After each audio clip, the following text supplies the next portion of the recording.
Alright, welcome back to another episode of Fear the Old Lore, where we examine the lore of Bloodborne and compare what we find with the notes and the item descriptions to the Japanese text to see if there's any significant differences within the differing versions of the game to get a better understanding of the lore of Bloodborne. Yesterday we finished up with completing the quests of the base game, the main story, and then we moved on to the DLC. So we killed a Briatis, looked at all the items relating to her. We finished up Ariana's quest line, killed some of the NPCs since they aren't going to be of use to us anymore. And we also finished up with Alfred and Annalise and all that kind of stuff as well. So we did end up finishing the stream yesterday immediately after we killed Ludwig. We did look at the guidance rune. I might just revisit that. Maybe when we get into the research hall, because there will be a crow that drops a guidance rune up there as well. If we talk to Ludwig without a church chest on, he will not recognize the hunter as part of the healing church, and so he'll have a little bit of different dialogue. And so I'm going to switch up my set and then go talk to his decapitated head that's laying over there. If you do manage to kill Ludwig, oh wow, we actually did it without him or you dealing damage to the little NPC that talks at the very beginning of the cutscene when you come into this area, who announces Ludwig the Accursed. You can talk to him, and the funny thing is, like, the last time I fought Ludwig, like, I reset my game over and over just to make sure this dumb little NPC didn't die. And when I got to him, he just kind of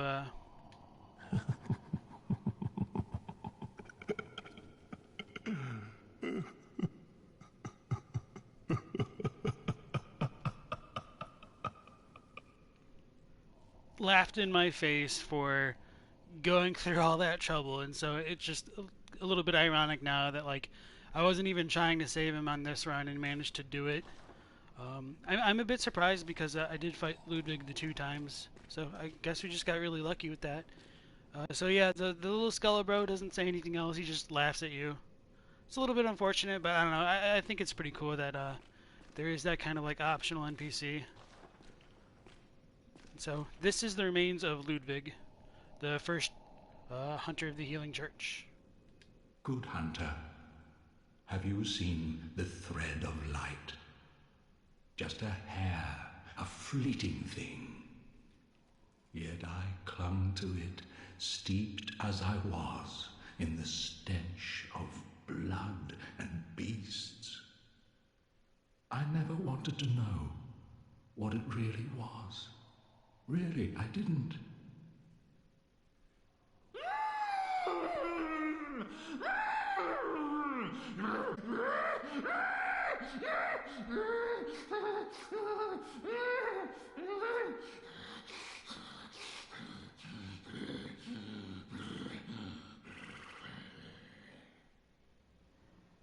So to reinforce the possibility that Ludwig was fused or took on the shape of a horse with his transformation, he kind of has that neighing laugh similar to that of a horse.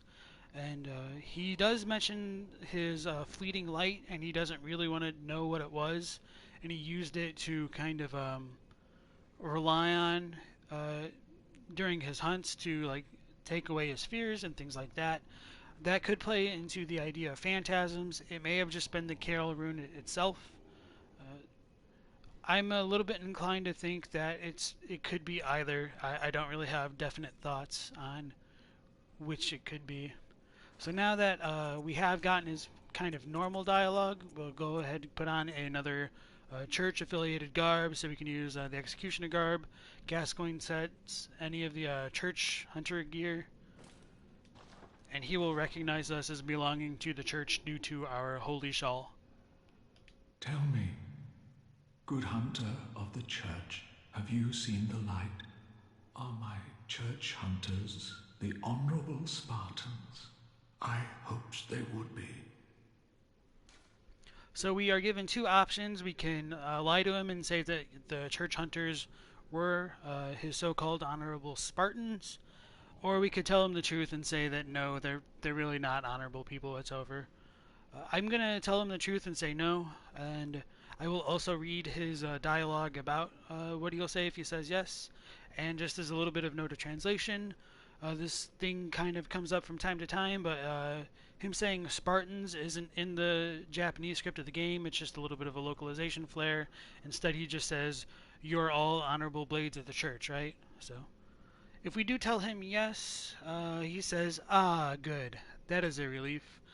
To know I did not suffer such denigration for nothing. Thank you kindly. Now I may sleep in peace, even in this darkest of nights. I see the moonlight." And then he'll give us the Holy Moonlight Sword. And so if we say no, we get this dialogue instead. Oh my, just as I feared. Then a beast-possessed degenerate was I, as my detractors made eminently clear.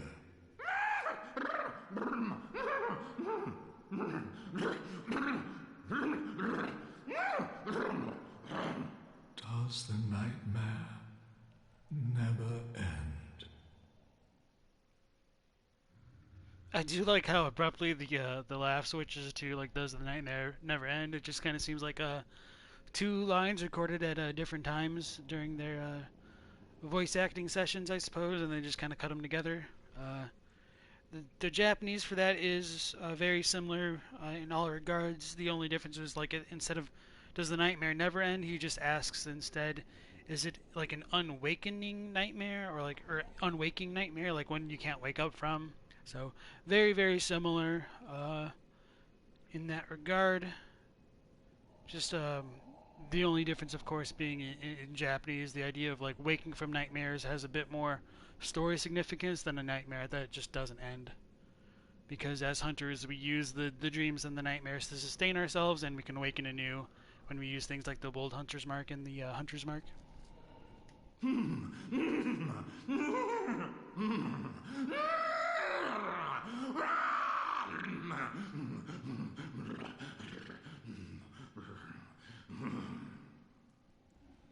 So that is the extent of his dialogue at this time. We're given two options. We can kind of put him out of his misery, or we can leave the area, and later on Simon will come and we can see an arrow sticking out of like the cavity where his eye would be, to show that Simon does end his misery. And from that we will get the Holy Moonlight Greatsword, and if we kill him right now we can also loot it. So I think we'll try to get Simon to come in and give us some of his dialogue. Let's go like this for now. And coming into this next area, let me just show off a little bit more of the arena. So this might have been the source of the blood, because there's stacks upon stacks of corpses. Some of them not completely dead as we see them like rising up towards us, and the arena itself is kind of covered with that pool of dark red blood. And hello Menders and hello Ruby, nice to see both of you again, and hopping in the stream and supporting me like usual. I appreciate that quite a bit. So this area we cannot find any equivalences for in the waking world. We do not go into like the bottom of the Grand Cathedral and come into this kind of like sewer-esque holding cell or whatever you want to call it. So going into the next area, we will come into another kind of underground prison that we cannot find in the waking world. But with steady stride, colored by blood but always clear of mind, proud unto the church. Beasts are a curse and a curse is a shackle. Only ye, the true blades of the church. So that is Yamamura the Wanderer, and some extremely smart people were able to kind of like piece together that like since Yamamura is from an eastern land, this might be a reference to the next FromSoft game that was in development, which was Sekiro at the time. So there does seem to be like a bit of a theme with how FromSoft incorporates some of their NPCs into their DLC games. Like in Dark Souls 1, you have Marvelous Chester, and he kind of has a set that resembles some of what like the Hunters of Yharnam would wear, whereas Yamamura has more Eastern garb and is probably tied more to Sekiro. Now, going back to his dialogue right there, let me just get away for a second so that doesn't talk over me. It's pretty similar in Japanese. Excuse me. It just says, like, in the night, not being led astray, stained with blood, without being intoxicated, honorable hunters of the church, beasts are a curse, the curse is a yoke, and you shall all be blades of the church. So it's very, very similar. I do think the English is very well done there. The only reason why I even bring this up is just to kind of talk about what they use for the term, like, that's equivalent to shackle in Japanese. It's yoke, and it means yoke in the sense of, like, the kind of harness that could be placed around oxen to pull a cart or something like that. It's usually used for holding together two oxes to pull those kind of carts. And I find it interesting that they use that instead of, like, a shackle or a chain or something else in Japanese. And so my basic idea behind that intentional use of that word would be to incorporate, like, the ideas of, like, animal husbandry and the potential idea that humans are tied to beasts, like, implicitly. So that's why I bring that up. And hello, Z-Myth Leo. Nice to see you. We're examining the lore of Bloodborne, and we just killed Ludwig and just looked at Yamamura's dialogue. And coming into this like little prison, we've got some of these chairs. They're probably not very significant, but just to possibly tie them into the idea that they're related to the kind of warp chair that was an earlier development.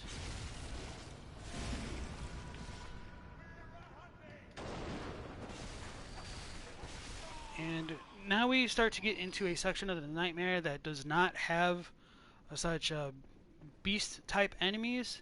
This seems to just be a regular church servant, and this is a wheelchair huntsman, and they don't exactly seem like as though they're blood drunk in the traditional sense of the term.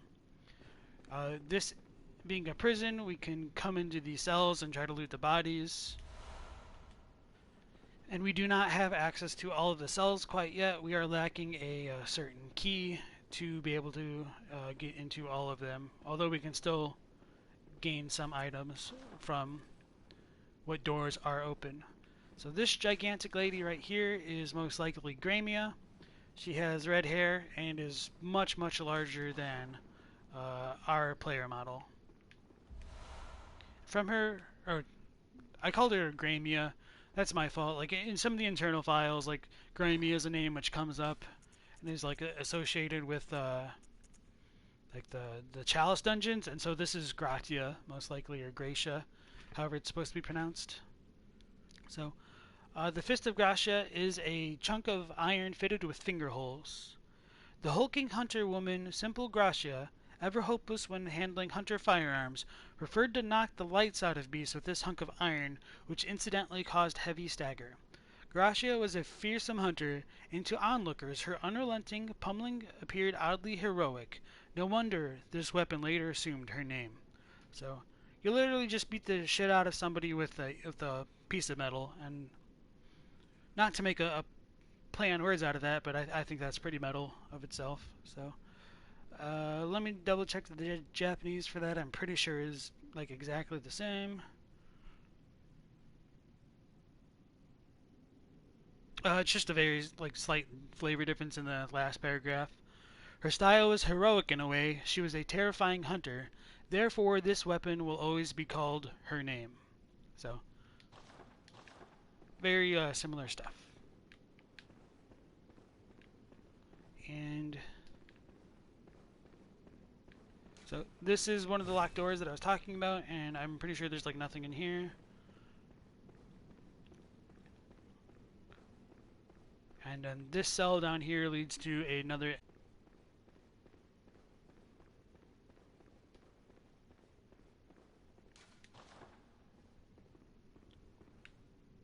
You might be able to make it out above the reticle there is a figure of a man holding a bell, and he's wearing what looks to be a beast hide with like little antlers sticking out of it. I mean, it's really hard to make that out as it is right here. I'm just kind of telling you exactly what it's supposed to be at this point. Are you a hunter? Well, that's very odd. Do you hear the toll of the bell? And so the way that his bell works is it seems to be a kind of warning to those who trespass too far into the nightmare, and he will then go on to attack those who trespass too deeply and try to uncover the deep dark secrets of the healing church and its origins. Right now we cannot actually hear the bell, so that is what I'll say. And if we do say that we can hear the bell, he'll pretty much just call us a liar. Very well. The beast you seek will not be found here.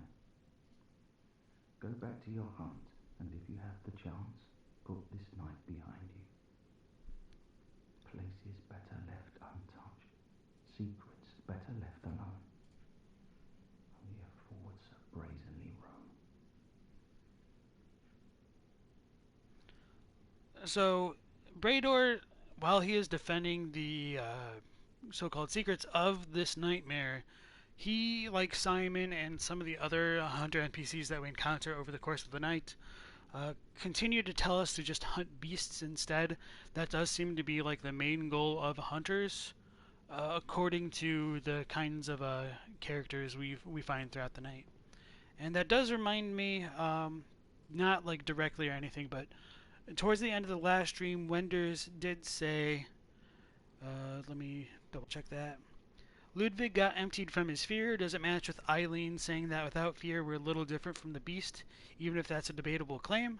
I think there's a good argument to be made with that. Like, the idea that the characters of this game are focused on keeping their fears separate from, like, turning into beasts. So, Ludwig took his fear and channeled it into his sword or that guiding light that he saw, and it allowed him to hunt more effectively, and he kind of became like a mindless killing machine, is the way that I interpret that. So fear in his case was removed from him. He did have a terrifying transformation regardless, and the beasts of Old Yarnum and things like that are still hold on to their fears. And Lawrence's adage about fearing the old blood and trying to hold on to that just didn't entirely pan out. So I don't think there really is supposed to be that connection between fear and beasthood transformations that a lot of the characters believe in the game. Bear in mind, some places are better left untouched, and some secrets are better left alone. Only fools could brazenly roam.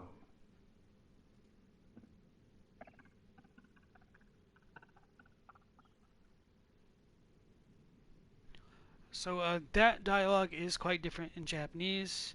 He says at the very end, "You mustn't become prisoner to places, things you shouldn't know. Getting any closer is the act of a fool." So I think in both cases it's kind of a warning by him to tell us to get away from the secret of this nightmare, which ties into what Simon was talking about as well.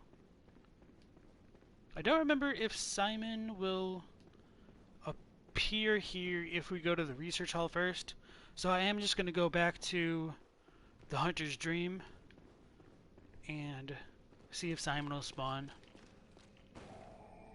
Oh, I forgot to light this lamp. I also forgot to light the lamp in the very beginning of the DLC.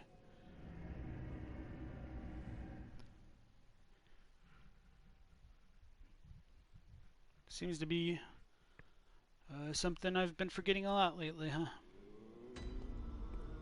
I did forget to show it off, but like when we do defeat Ram, the skybox in the Hunter's Dream changes, the clouds become more tinged with red, and the moon still stays in the same position, and it still stays white throughout the night. Welcome home. What is it? Very well, let me...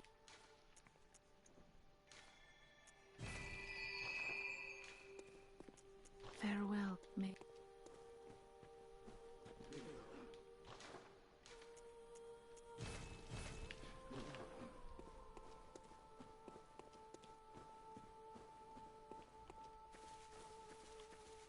Oh, we got lucky. Okay, sweet.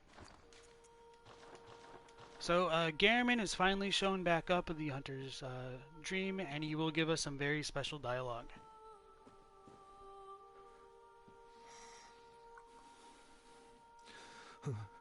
Oh, Lawrence, Master Willem, somebody help me.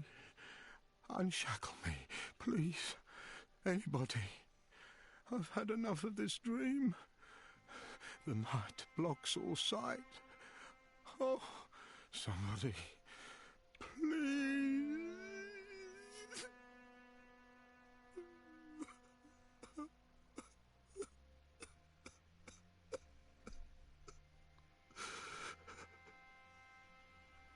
So that final laugh, many people take to be evidence of Garamond being connected to the Orphan of Kos, because once we do encounter it, it gives that same exact kind of sound file after it turns to like kind of face the player and initiate the boss fight. And I'm really glad that we were able to show this off, because this does like definitively connect Garamond into knowing both Lawrence and Willem, whereas in the first part of his kind of a sleep talk, he just only mentions Lawrence. He doesn't really say anything else, he just kind of snores. Lawrence, I guess he repeats everything. Master Willem, unshackle me. I've had enough of this. Oh. So, that's pretty much it, and I think that reinforces the idea that if there was a traitor before Lawrence, which is mentioned in Willem's Japanese dialogue, that it was most likely Garamond.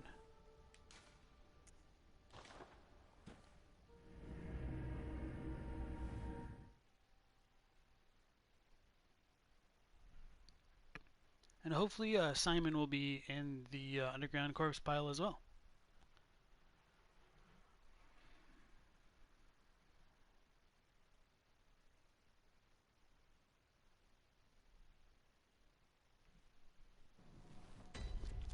Great.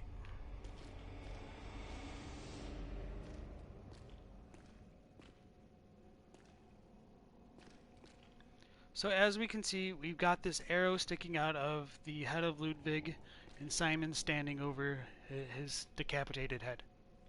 He's well and truly gone now. A tragic figure. But he will shame himself no longer. He died with his ideals untarnished. He was a true hero, and earned that much at least. Here, this is Ludwig's guiding light, the blinding thread that led and misled that consummate hero, a poor brute. And then we gain the Holy Moonlight Sword. I will say that I really do like how the translators or the localizers handled the DLC in general. I find the dialogue to have a very good like kind of flow and cadence to it, especially like with the way that they did transform like the Hamlet priests like curses or something like that into kind of like a form of poetry. It had like meter. I found that to be like a really, really good touch on their behalf. So even if like some of the semantics might change, I feel like in some cases it might actually feel like it's comes across better in English, which is pretty rare for me to say. So I would like to just like commend them on a job well done for the most part. So looking at Wonders, he says, do you think the use of the word shackle by Yamamura is related to Garamond, who says unshackle me? Shackles are somewhat important in Dark Souls, so you're wondering. Let me double check what Garamond says with shackle. I don't think it was yoke, but honestly, it's been a very long time since I looked.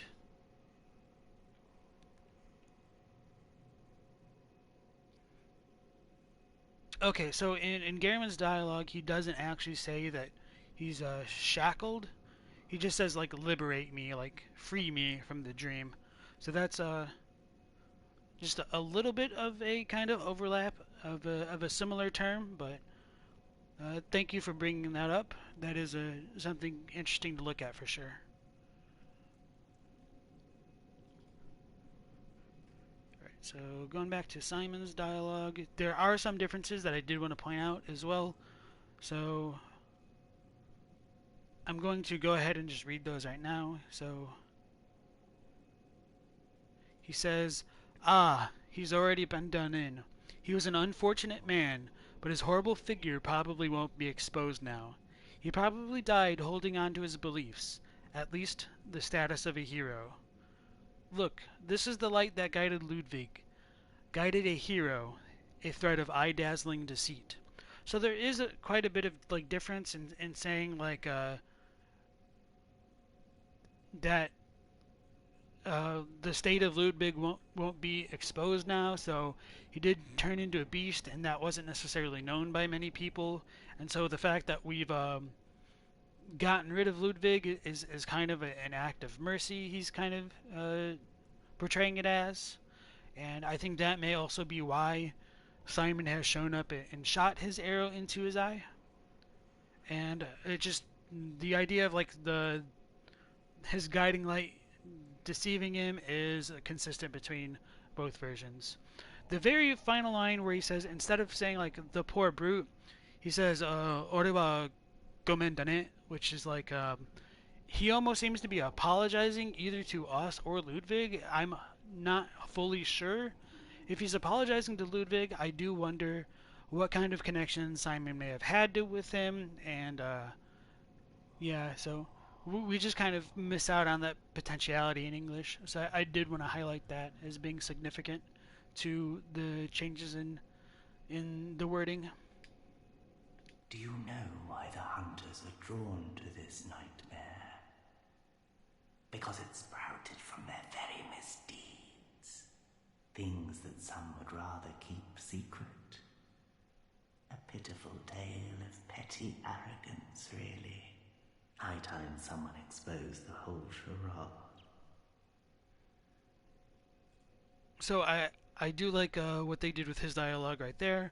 When he says, because it sprouted from their very misdeeds, is a fantastic way to kind of say pretty much exactly what the Japanese is saying. It uses the exact same term, which means like a bud or sprout or offshoot of like a flower or a plant or something like that, and that could have like a thematic tie with like the flowers and things we'll find in the research hall very shortly. Now, go on ahead. You seek nightmares and the secrets within, do you not? So that's pretty much the extent of Simon's dialogue. Now, you seek... And then we did get that Holy Moonlight Sword, so I will examine that as well.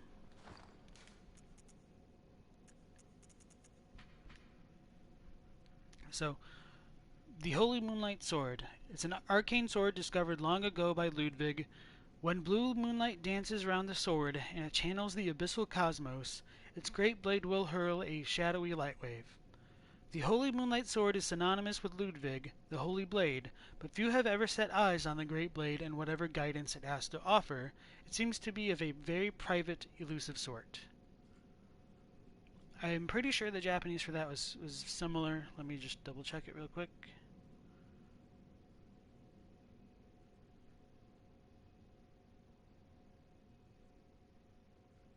Yeah, so it's pretty much the exact same. I do appreciate that they used the arcane to describe the sword. It's an arcane sword. It might have been clearer in this context that like it scales off the arcane stat, so that might have been why they chose that word instead of like wondrous, divine, uncanny, or some of the other terms that they have used in place of Shinpi. Shrouded by night, but with sprouted beasts on it. Oh, and I did forget to mention, like, we might be able to hear it. Yamamura is pounding his head into the wall.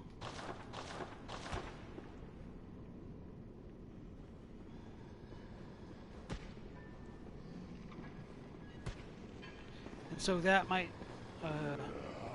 tie into... Sorry for the noise right now. So Yamamura's head is being pounded into the wall, so that might tie into that one NPC behind the closed door in the cathedral ward, and the thumping noise that we heard coming from there much earlier on in the playthrough. and it could just be like a sign of madness in general. When we do so-called, or I don't know how to say this, if we like try to free Yamamura, he doesn't really react to us, so instead we just kill him, and then once we kill him in this dream, we can summon him as an old hunter, a confederate of the League, and we can use him for the fights with the Dark Beast Parl and the one reborn in Yahar'gul. One thing which is not explained pretty much at all is why there are rats in this location, and why of all the enemies and all the locations in the game, they have like these kind of luminous, glowing yellow eyes here. I think it could be that they are related to potentially like the Gardens of Eyes that we'll find in Bergenworth.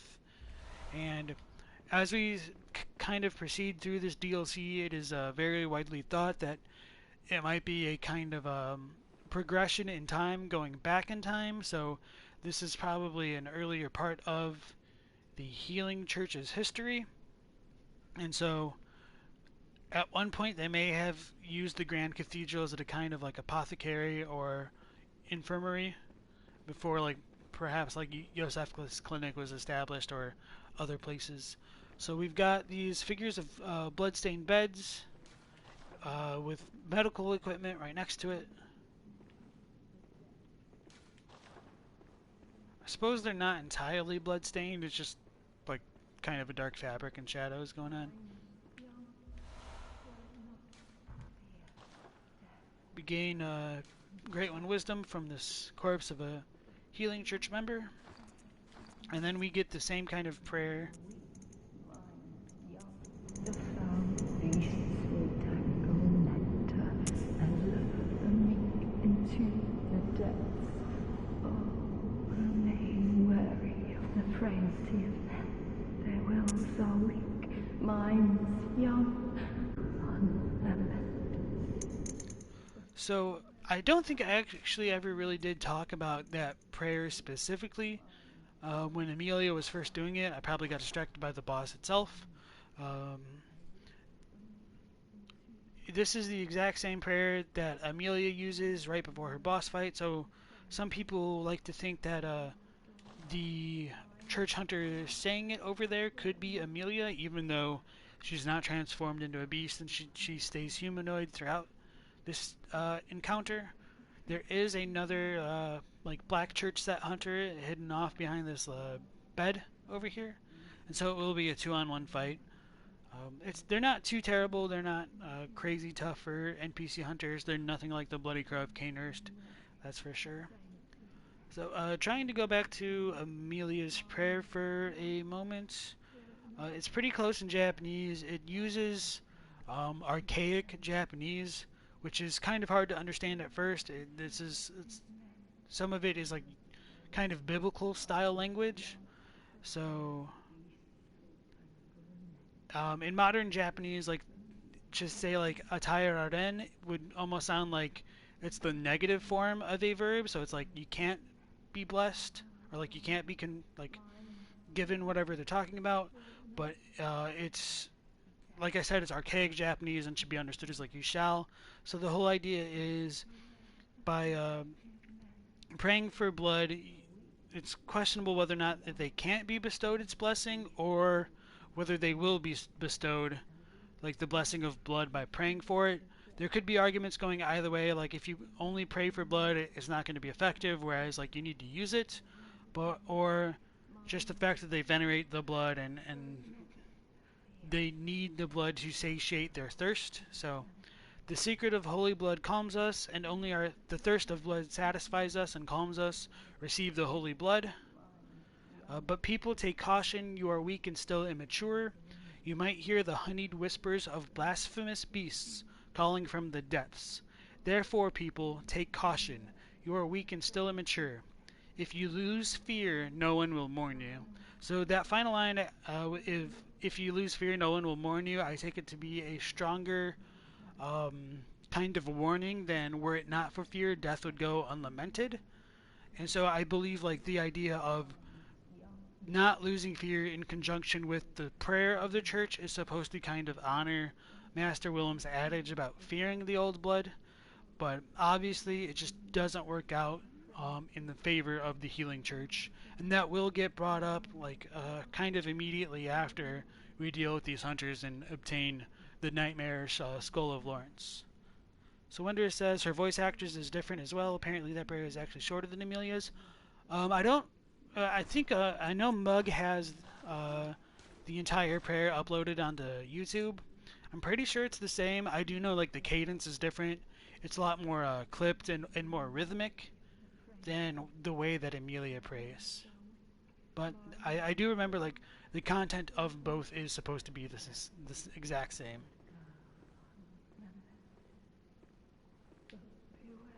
This is behind the pillar then, not the bed. The one has the cane and it looks like a Rosemarinus, something like that. And she, I think, has like one of Ludwig's holy blades, or I know she uses like the black sky eye, which can be annoying to deal with. Oh, that whiffed.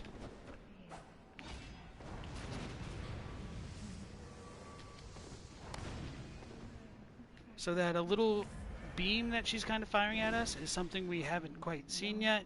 That's a DLC hunter tool, the Black Sky Eye. It shoots a tiny little meteorite out of its eye. It could deal a decent amount of damage, but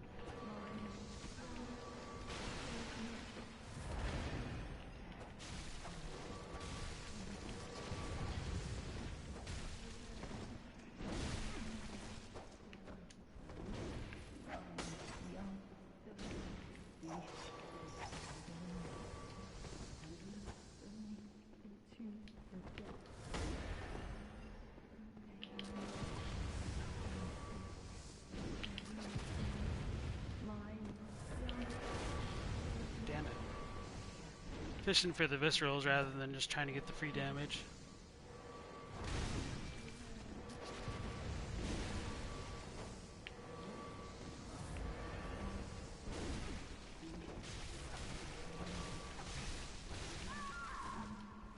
Right, so that's the one down, and then this one's a lot easier to deal with because she just tends to spam things. And she continues to pray throughout the fight.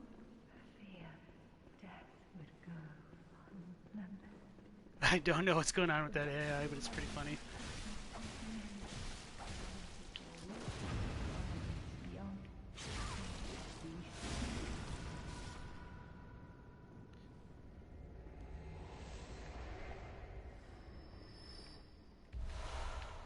I do wish there was a better like lore reason as to why like these hunters will fade into mist once they're killed and that they don't respawn.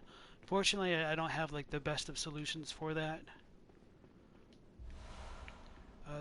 The rats that I have pointed out before are like over these kind of graves, which are 100% not in the waking world equivalent of this second Grand Cathedral. So just the layout of the nightmare in general is very questionable and does not match up with the waking world. So just want to bring that to everyone's attention. All the lines about old blood are missing, you're pretty sure? Be right back. The idea of fear reminds you of Willem stating that evolution without courage will be the ruin of our race. Fear and courage being the key words here. I did point out that in the Japanese version of that note in the lecture hall, it was revised. So let me just double check that real quick. It says...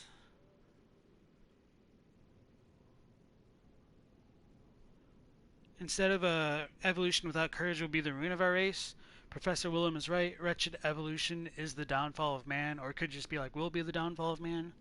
There is no future tense in Japanese, so sometimes that gets a little bit hard to convey at times.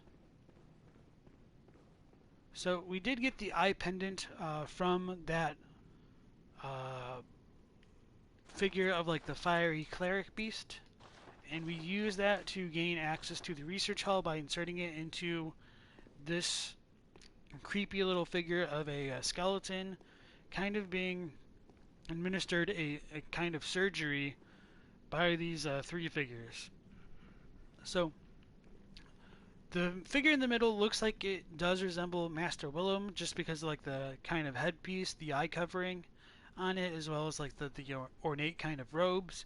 It's unclear if that's supposed to be Willem or Lawrence or somebody else entirely. I believe the book on this kind of a figure that's wearing like surgical gloves and resembles that of a black church set hunter is supposed to represent like scripture and the holy word of the healing church. And this figure on the other side with the same kind of outfit and the bell represents both enlightenment and potential communication with the dead or a traversal of worlds, because in Buddhism the symbol of a bell is synonymous with enlightenment to a certain extent, as well as that ability to cross worlds and all the kind of things that we've been talking about in relation to arcane bells and all that other stuff, and more specific to Bloodborne. One of the cooler parts about this entire set piece right here, and it's very easy to overlook, is this tiny little beast figure lurking beneath the skeleton of the people that these guys are kind of like operating on. So it is also possible that this skeletal figure itself is representative of Lawrence and the lurking beasthood within man. So this is definitely one of my favorite kind of set pieces, just because like the way that the beast looks, it looks like it's just kind of like chilling and laughing, like a little bit sinisterly, but it's so tiny, like it's kind of comical the way that it looks.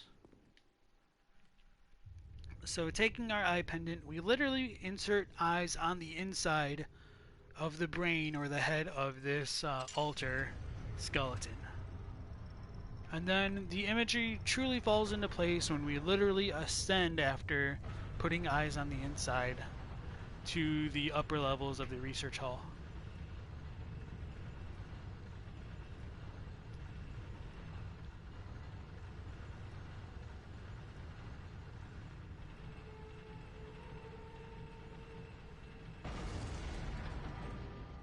Welcome back. Were you looking at the Amelia's prayer, or just other stuff?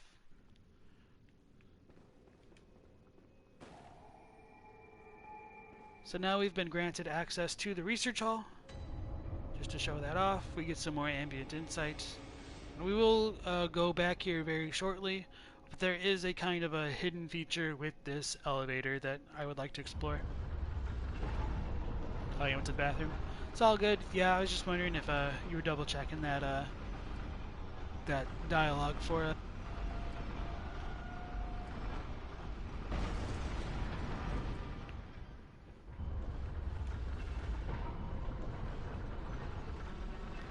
So we will come into a familiar site within the Grand Cathedral. I should have jumped a little bit sooner, I suppose, but it won't matter too much. I like this area because we can more closely examine some of the features that we can find in the Waking World equivalent. So we got this coffin-like thing which resembles the Ark of the Covenant that's flanked with messengers on the side. Some kind of indecipherable runic alphabet inscription on the front of it. And above that we do get the figure of a chair, and I'll show that off in a moment because I kind of jumped a bit too soon. And what would have been the skull of Lawrence in the Waking World, we don't really have the 3D model for it, but we will grab the skull of Lawrence for this area, and it is going to be that of a human. We've got the same headless woman pouring out an urn of an indescribable liquid, and she is winged. It's a little bit hard to make out though. So this is pretty much the exact same thing in the Waking World variant of this. There are the kind of I don't know what to call these, not like levers, but mechanisms, which looks like it could have been part of an elevator. And I don't know if they were really intending for something like this to have been in the retail version of the game, and they just couldn't get in this version of it. So as I said before, we gain Lawrence's skull. Let me look at chat real quick. Ruby says the research hall is one of the cool areas in the game. I agree. I really like the storytelling that goes with that entire location.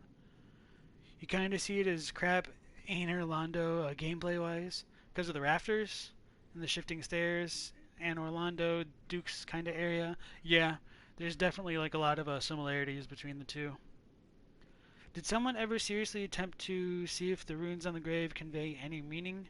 Asking as people did with the Titanite slab in Dark Souls. Which grave are you talking about? Like the one right there, like the coffin, or anything like that? I know Bad Lad has looked at like a lot of the runic symbols that we find on things like the Kirk Hammer and things like that. So he'd probably be the one to ask about that if you have more questions about like what kind of symbols show up throughout the games. Yeah, I don't know if anybody's looked at that little coffin thing directly. So, Ruby says, you just like big areas that are built around one bonfire lamp. Yeah. According to Jerksan's Frontier, there's actually is an elevator switch in the texture mapping or something like that on the regular cathedral altar. Yeah, it wouldn't surprise me, especially because like we can find Ebrietas underneath the Grand Cathedral, so maybe I don't know why they decided to like put it behind everything. Maybe because I don't know, that's just how it worked out better with the Lumen Flower Garden. I really don't know, but I do wish like we could have gotten like a 2.0 of Bloodborne, or I don't know, just a more cohesive base game, like a little bit more time for them to flesh things out. Because I really would have loved to have seen like the Astral Clock Tower go out into the sky of like the waking world and then transform into a nightmare. But that's a little bit of a wishful thinking, so let's go look at that skull that we just picked up. Skipped it. Oh, there it is. Lawrence's skull. Skull of Lawrence, first vicar of the Healing Church. In reality, he became the first cleric, and his human skull only exists within the nightmare. Oh, he became the first cleric beast, and his human skull only exists within the nightmare. The skull is a symbol of Lawrence's past and what he failed to protect. He is destined to seek his skull, but even if he found it, he could never restore his memories. With a little bit of inferencing, it should be somewhat clear, like, the thing that Lawrence failed to protect was, like, the adage with Master Willem. I don't think it really works out that clearly in the English, so it could make it seem as though like there was something else he was supposed to protect and we just didn't really get a clue as to what that was. Could have been his humanity. The Japanese description for this is clearer that it was the oath he failed to protect, and it's phrased a little bit strangely, like the skull itself, like it doesn't, I don't know how to phrase this. It doesn't refer to the skull like directly. It just uses like that instead. So in the end, it was the oath he failed to protect, and so I think like that instance of it is supposed to be talking about the skull. So it is saying that this skull itself is Willem's adage, I think, which is weird. And if it says something else, it still doesn't make like a ton of sense. It's just kind of a weirdly phrased sentence. So I apologize for like me stating this really weirdly and abruptly. And so it says, as a result, Lawrence may be searching for this, even though there's no way it could return his memories. So I feel like the Japanese is a bit more plainly stated, even if it is still a bit weird itself. I think the English version of this is also a little bit weird, but oh well, can't really help that, I suppose. Loss of memories parallels beasthood more clearly to hollowing. Anything to why all of his teeth except one are missing? You know, I have not really thought about that. Let me look at that again real quick. No, I don't really have a good idea about that. It does look like there is like the kind of holy church shawl underneath it. It could just show that potentially like losing teeth is a sign of like malnourishment. So if he was like focusing on blood or whatever like that, it could just kind of represent that it wasn't fulfilling, or it didn't sustain him as like as much as he may have thought. I suppose. I do know there is some like kind of significance with like the dream imagery and like losing teeth in general. I just can't quite think about what that is right now. So we can pull this lever to make it go back down the stairs. And this does show off like the kind of chair that I was talking about being on top of the altar the entire time, even in the waking world. We've got this little picture of a woman of some sort etched into the back of the chair. And then we've got like a carving of Michelangelo's Pietà, or the kind of altar which we can see in Hemwick Charnel Lane, and the one where we can see like the cleric beastified version of Lawrence and the Nightmare underneath the figure of a woman. And that is taken from Michelangelo, a real thing. I did link that last time.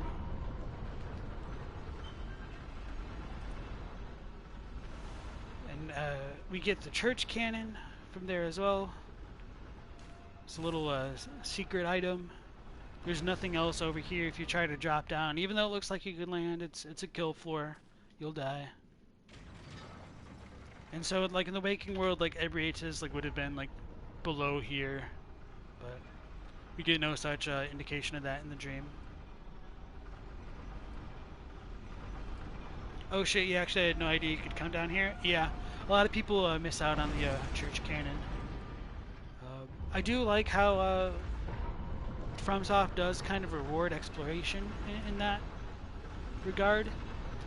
And of course, like looking for like the tiniest little details and even like the statues and things like that, like it becomes a bit easier to find those kind of Easter eggs. But I am proud to have like kind of found that on my own, my first run, just for being a bit nosy and digging around. So you can see like the little wings on that statue that I had mentioned before. And then we just kind of come back to the idea of like inserting eyes on the inside goes back into ascension and enlightenment and all that kind of stuff.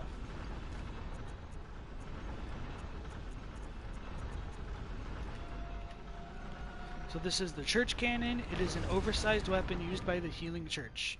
A type of cannon that fires with a curved trajectory and creates an explosion upon impact. It was originally designed for use by brawny men with deteriorated brains, not just for any ordinary hunter.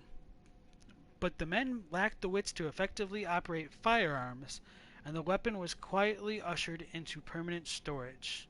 I do remember there being a difference in Japanese for this.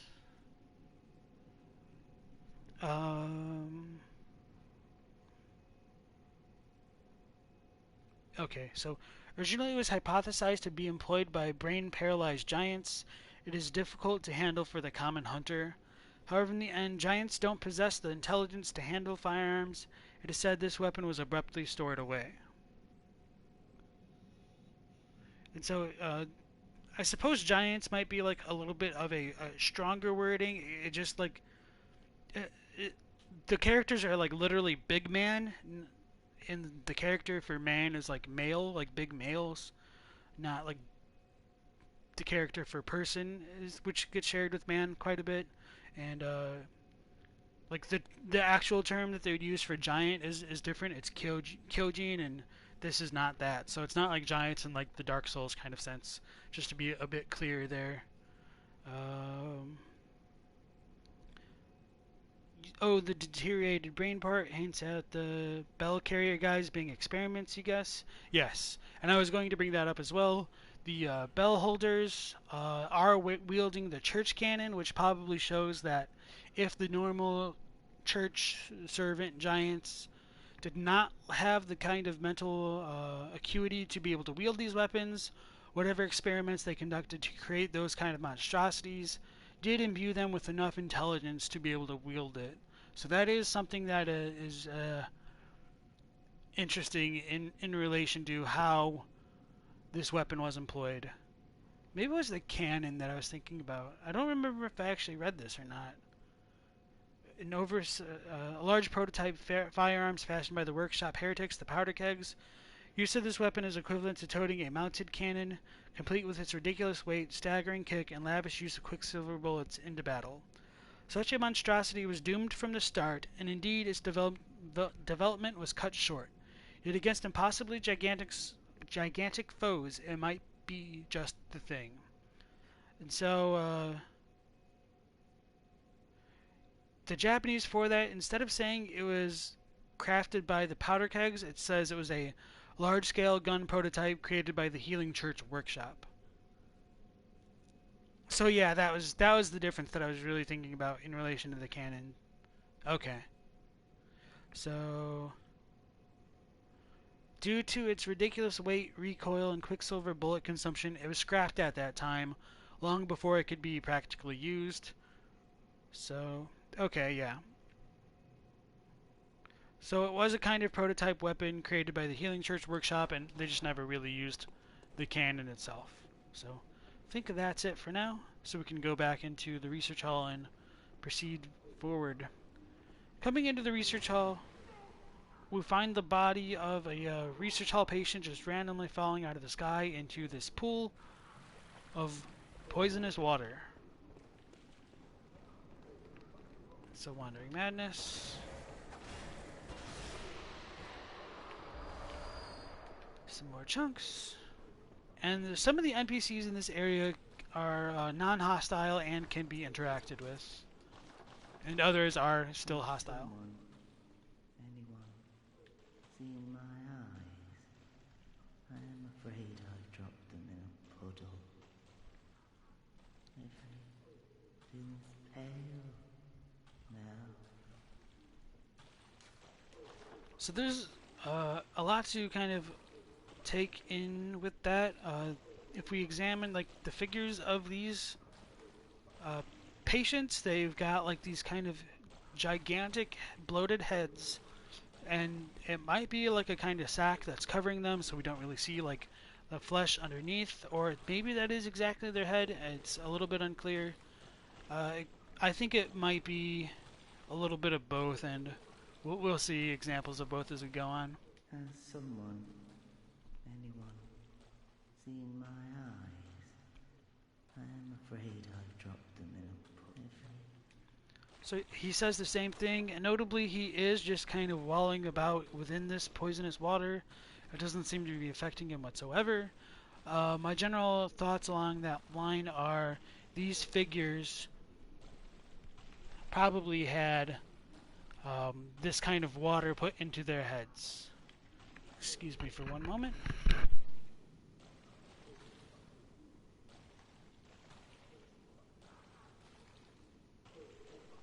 Alright, I'm back. And so we do get some blue elixir from that corpse within it, which is also why I think like, there was a hand in creating like things like celestial emissaries, the living failures, and things like that with the blue elixirs. We find them in conjunction with the choir, false Yosefka, and the cosmic eye watcher badge for the choir does unlock it. And so this leads to the first floor balcony, which we don't have access to. When we examine the signpost, we can see a kind of communion rune on it, and this like represents the floor. It uses a Roman numeral.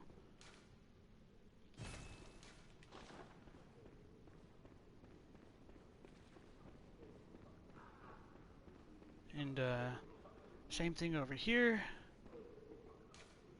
We get laboratory floor 1. So this does establish that like in the research hall they are conducting more scientific type of experiments or pseudo-scientific experiments and things like that.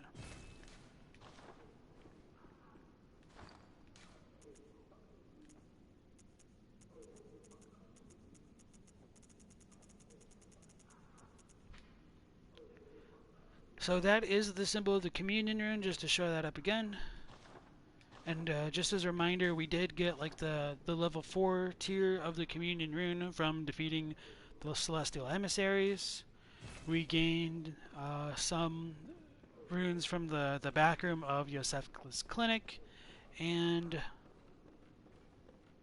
don't remember where the other one came from. Oh, yeah, the Healing Church workshop. So it is kind of like a reoccurring idea that is associated with the Healing Church, the idea of communion.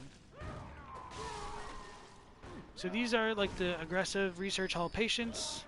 They've got these white robes and like the little blobby heads. They don't really seem to be able to speak properly anymore. They just kind of grunt and groan. And I think there's a good possibility that what we get with these research hall patients could be related to either Gardens of Eyes or Brain Suckers or both, and if not, like more. And I'll go into a little more detail with that kind of line of thought as we progress. I have pointed out these statues before.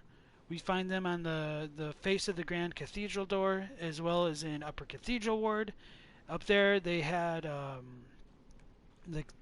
red fire instead of these green flames that are in the research hall and are just kind of like suspended in air. The ones in the Upper Cathedral Ward, I believe, like the flames were a little like closer into their hands. So I did try to look up like what produces like green flames in real life. There is some like really weird tinfoily type of theories that go along with that. Like copper is really good.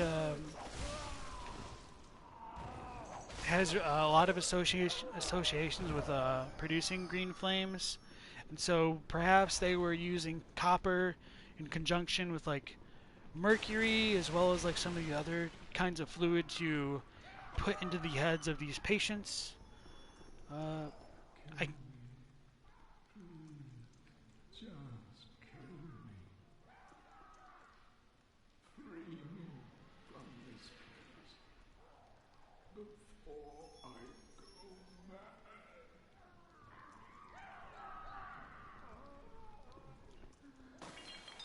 Someone help me. I'm guilty. I know. But I won't do it again. I promise. The dumb darkness. It frightens me. And what rises from its very depths.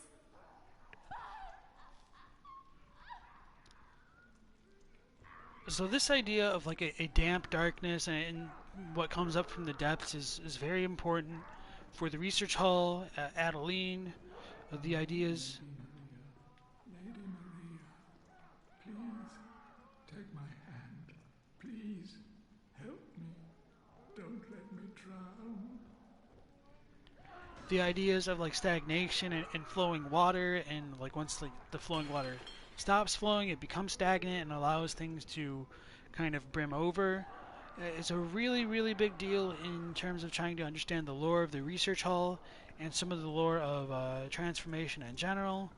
Like we were reminded of Amelia's prayer and how beasts lure out the meek from the depths. That's probably also related to what these patients are speaking about specifically. So this does set up that the way that these people are transforming or coming into contact with whatever experiments the Healing Church was conducting onto them has left them in a varying state of transformation, and not all transformations will be the same. We've got that guy down at the bottom with the pool of water looking for his eyes. He's fairly lucid, like he hasn't completely lost it. We will meet Adeline in a moment, and she's pretty okay for the most part as well. And then some of these beasts are just, or patients are just little more than beasts and monsters, and they're kind of mindless themselves. So this guy asks for us to kill him. She talks about the luring meeks or depths and things that come from the bottom of it, and he calls out to Maria, which is the important kind of boss NPC for this overall area. She may have had a hand in these experimentations, or she could have just been a kind of caretaker. I think her role here is a bit I don't know. I felt like it could have been handled better, because if she really was as remorseful as her Rikuyo description implies, I feel like she probably wouldn't have gone along with these research hall experiments. But there is also the very good possibility that what is taking place in the research hall might have only happened like this in the nightmare. The waking world equivalent could have been somewhat different. And she might not have had any part in the waking world equivalents. One cool thing about these enemies is that they are completely blind. They rely on sound to track the player, I think, until they become aggressive. So that's why it doesn't really notice me. It might hit me now? I don't know. Okay.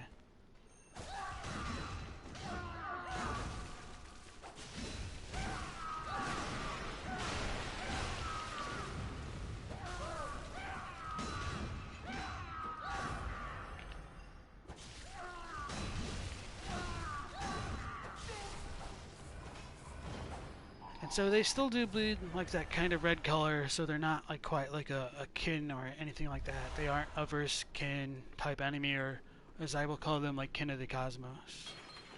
And throughout this entire area we get like medical equipment strewn about everywhere, and he was essentially carrying like one of these IV supporting devices. I apologize for not knowing the proper medical term for them. So let me look back at the chat. Do I have the flame sprayer? I've never tried to kill them by burning them. I do not have the... Wait, no, I should, because I got it from Gilbert, didn't I? But my No, I guess I have been leveling up Arcane as well. So, I mean, it's probably not going to do a whole lot of damage because it's unupgraded, but yeah, I can try.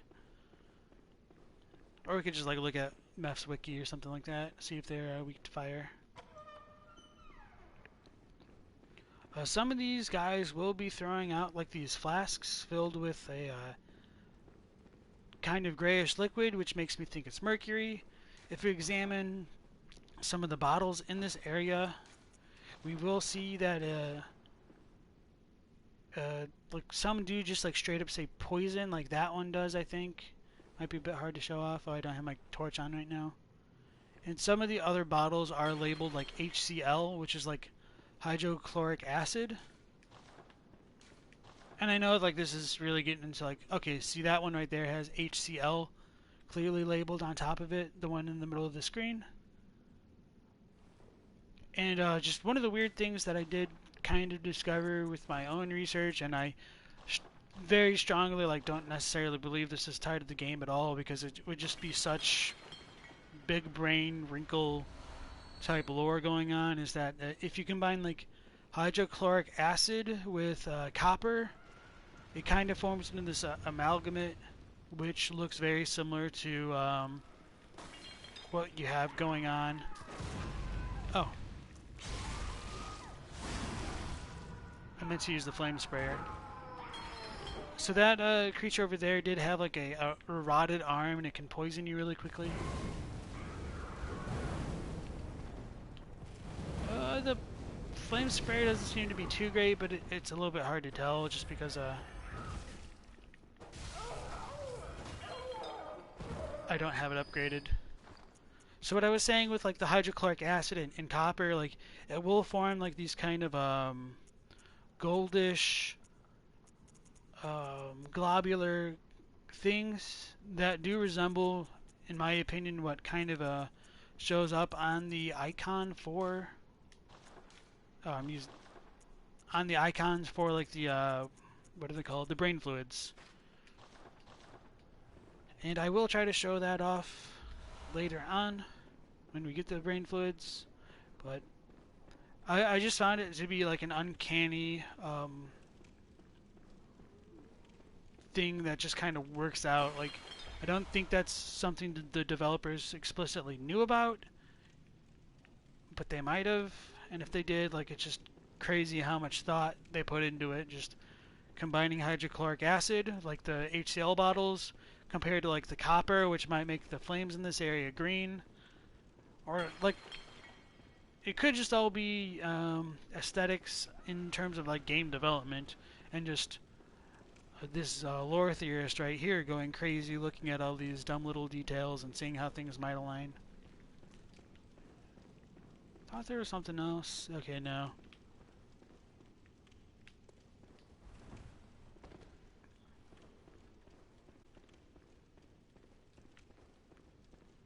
So anyway, if there is hydrochloric acid and they are using them in these experiments, that could explain why, like the little pool at the bottom of this location was poisonous to the player. I might be progressing ahead of myself. Oh, no.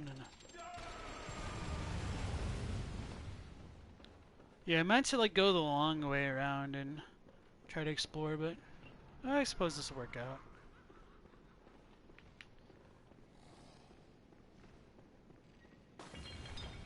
I try to hit like the side areas before I finish off like the natural progression. So there are booby traps in this area, like these little pressure plates, and from them there will be like that kind of grayish liquid that I talked about, like that comes out of these bookcases or these shelves. I guess they don't really hold books.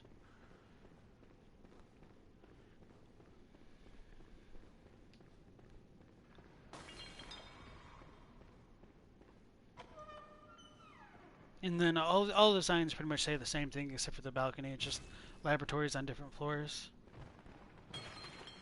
So this is going to be our shortcut elevators through this area. I'm going to go ahead and skip the little monsters in this next room just for a moment.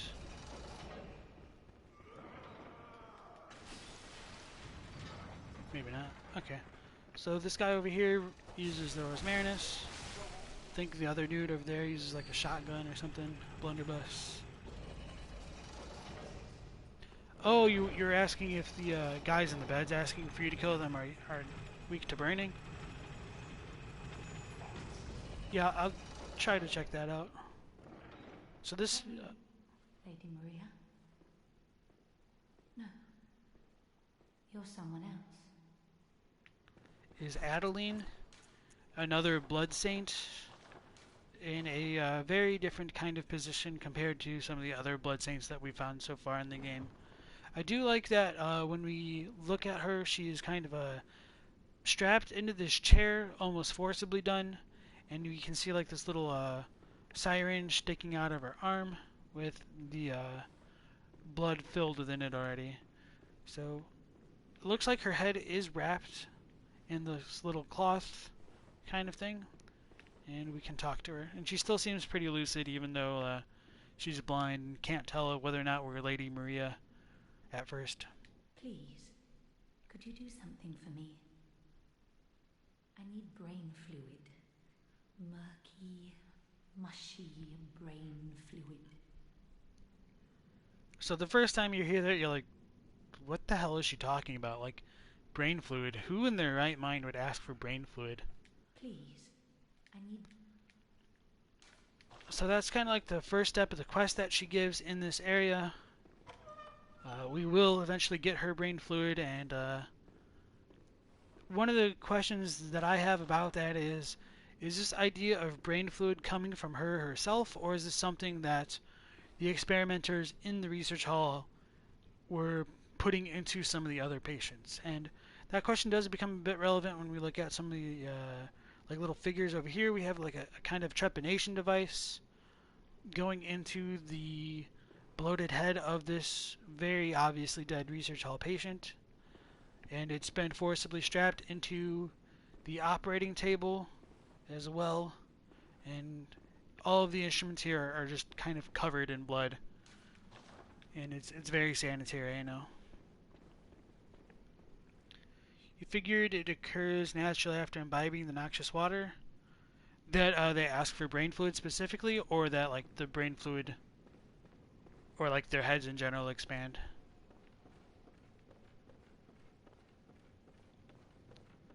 So let's try to go... I don't remember... Yeah, I tend to get a little bit turned around in here, especially because once you pull a lever at the top of the stage, like the layout of it shifts. I forgot to turn my hood back on. Oh, and I don't have my weapon out, yeah. That's brilliant.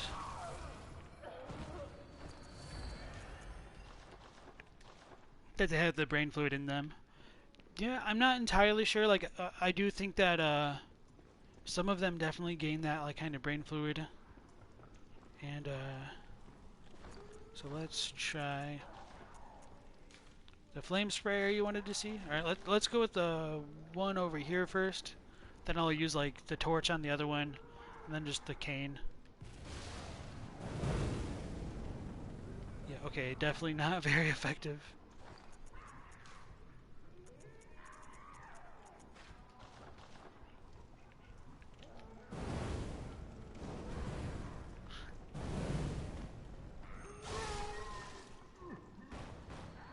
Of course, that was a charged attack, so it's a little bit of a dick move. But yeah, they do seem to be a lot weaker to just like regular physical damage.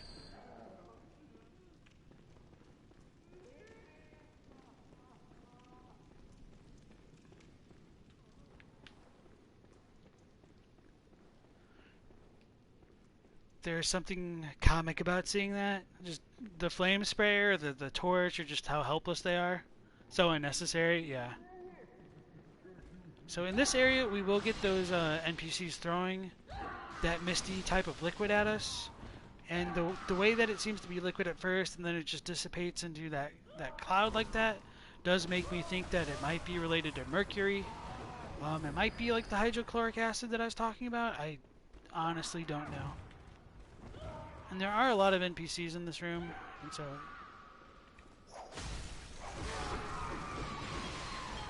Oh my goodness.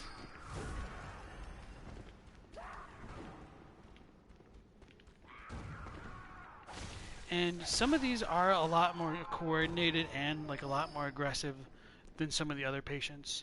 And when we get across like the other side of the research hall and explore a bit more, we will find patients that do resemble beasts a lot more, like not so much in terms of their appearance, but most certainly in terms of their behavior. And then we gain some sedatives, which relates to the idea of like numbing the brain or potentially like trying to mitigate some arcane effects of what they're researching. So these guys are the ones that throw the bottles.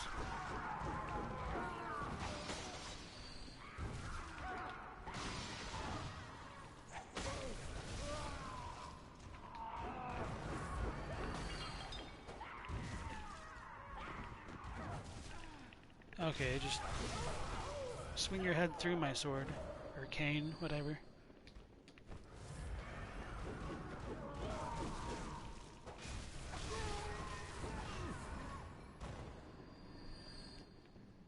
So yeah, you also get like a ton of echoes here, even like if you don't use any of the runes.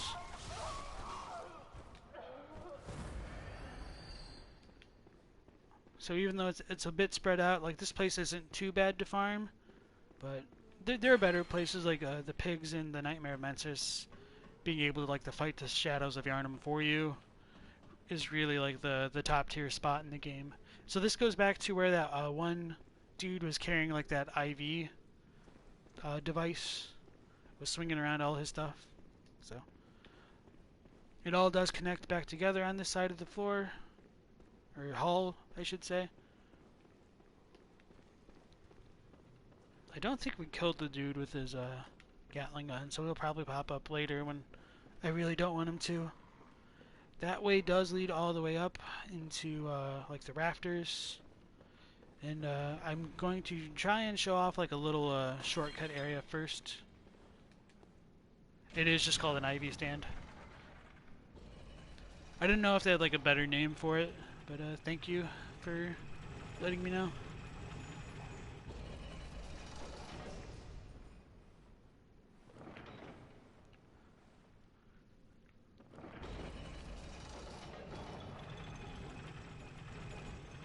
Wonders asks, did I grab the key to free Yamamura and the church pick guy? No, not yet.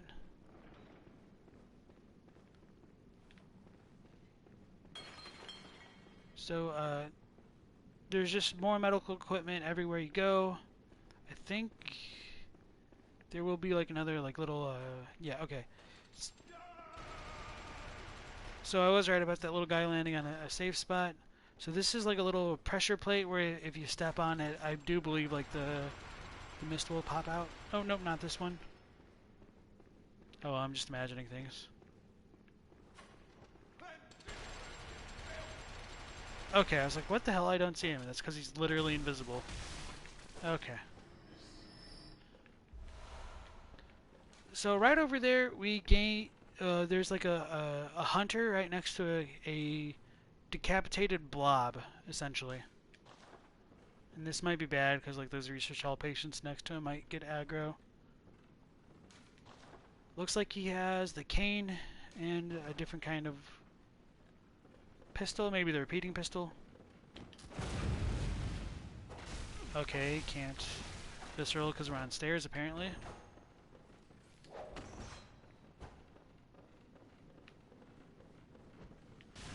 He will use poison knives, which is a bit annoying.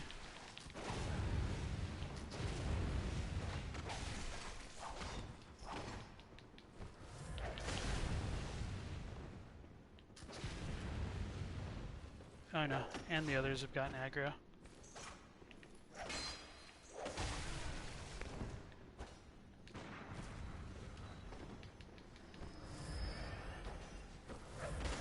Did they just fall off? Maybe. Alright, now we've got him on the wall.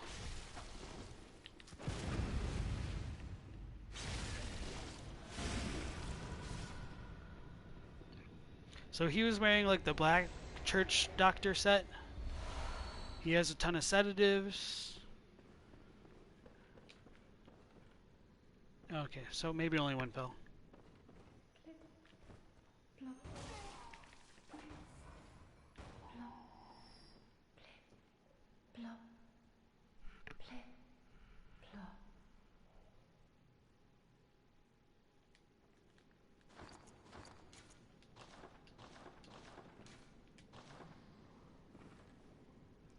Lady Maria, I'm a robin. Will I ever curl up and become an egg? What say you? Lady Maria.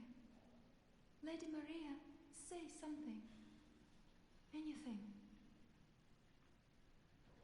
So her dialogue seems to be very nonsensical.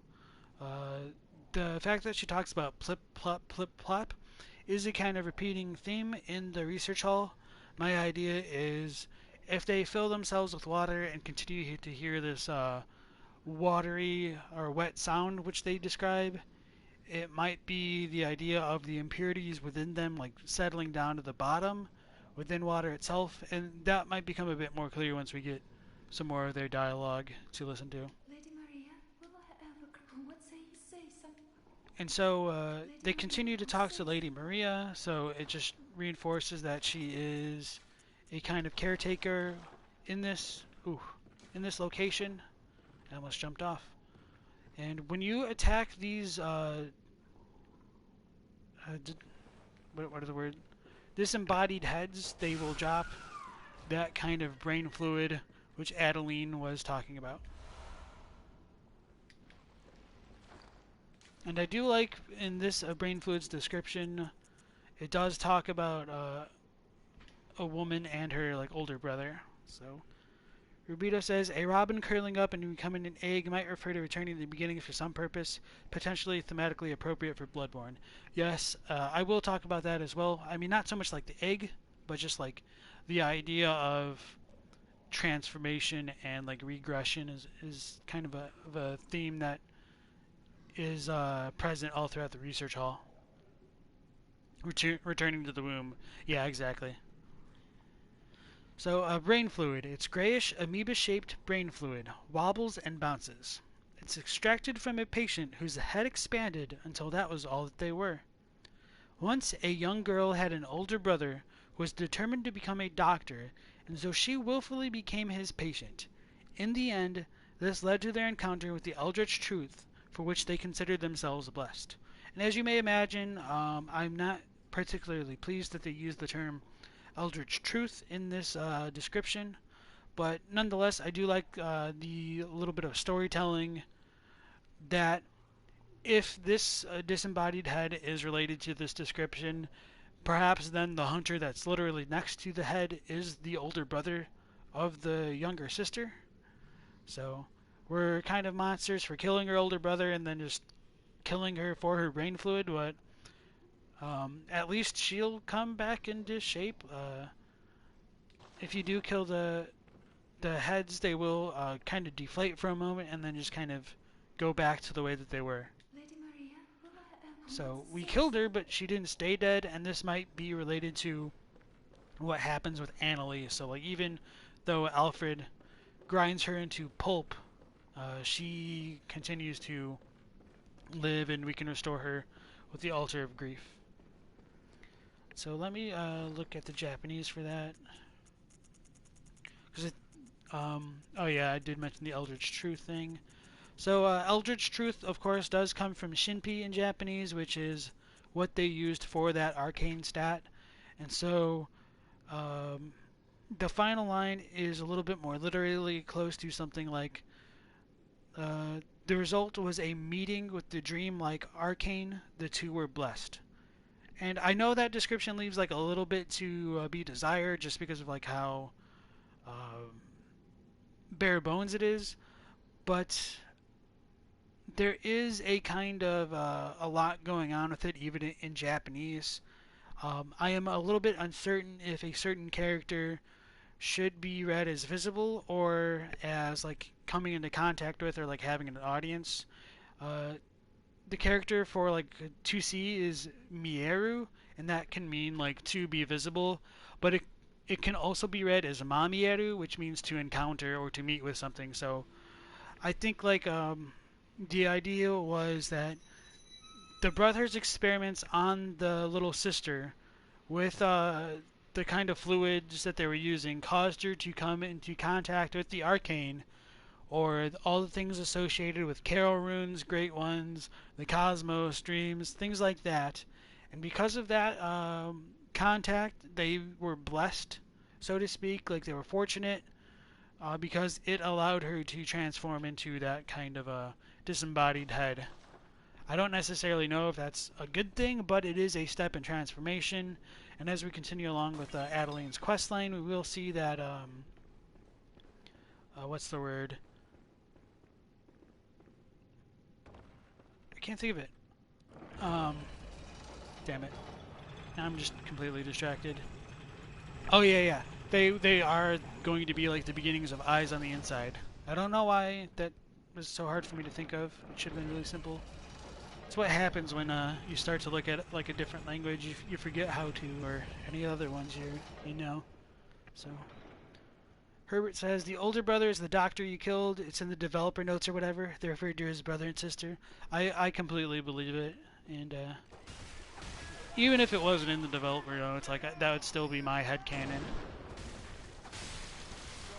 So this is the shortcut elevators that I pointed out before. We could go to Adeline and give her that brain fluid.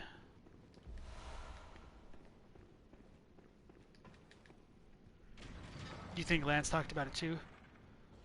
I don't remember that, although he's in a completely different time zone, so I do miss quite a bit of his content on his streams for sure. So it's more trustworthy.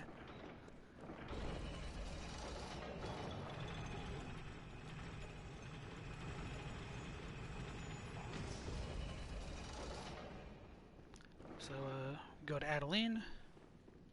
Please, could you? I need. So we can give her that brain fluid. Oh, thank you. You're terribly kind.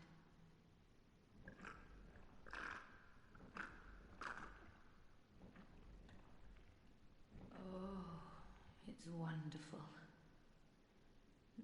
Oh, I hear the sticky sound. Do you hear it too? Oh, I know. Will you have my blood as thanks? I'll have you know, I was once a blood saint too, so do come back if you ever run dry of saint's blood. I'll have you so... So in order to get her blood vial, I need to use Ariana's blood vial, and I may as well do that now. Like, I certainly don't use them throughout the course of the normal game. And just to reinforce what I've pointed out in earlier streams, when you use her blood vial as opposed to the others, you gain that kind of chiming effect. I'll just go ahead and use Adeline's as well. Oh, you accept. That makes me happy. But I cannot move. Look, on my right arm. I'm sorry to trouble you. But you don't mind, do you? So I do like that there is a kind of more of an environmental clue as to how we get her blood compared to some of the other NPCs. So the blood of Adeline is blood taken from Adeline, patient of the research hall. Restores HP, then continues to rejuvenate HP for some time. Adeline was originally one of the blood saints who received the treatment by the church to cultivate worthy blood. Adeline's was one of the few cases that turned out favorably. So this may give us an insight as to what is going on within the research hall, but it is also important to note that whatever they did to cultivate Adeline into a blood saint also occurred before she ended up as a patient here. So I believe what is going on in the research hall is different than the Healing Church's attempts to cultivate blood saints for their own. And just to use it to compare to Ariana and Adela's blood vials.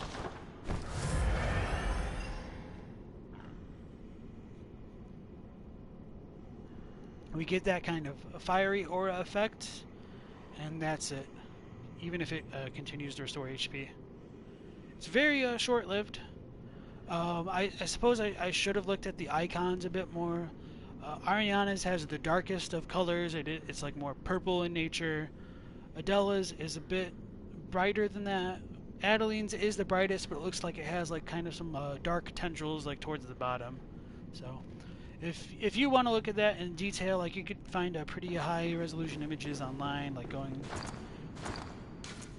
just onto Google Images. So I won't worry about that too much, but may as well bring that up just for clarification's sake.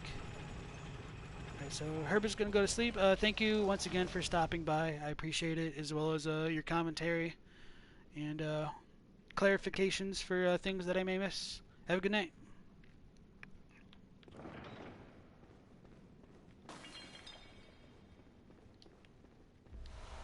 So we get some more beast blood pellets, which could just show that these are just a bunch of different kinds of experiments that the Healing Church is running in this location, which I do believe ties into this little area that we're going to next.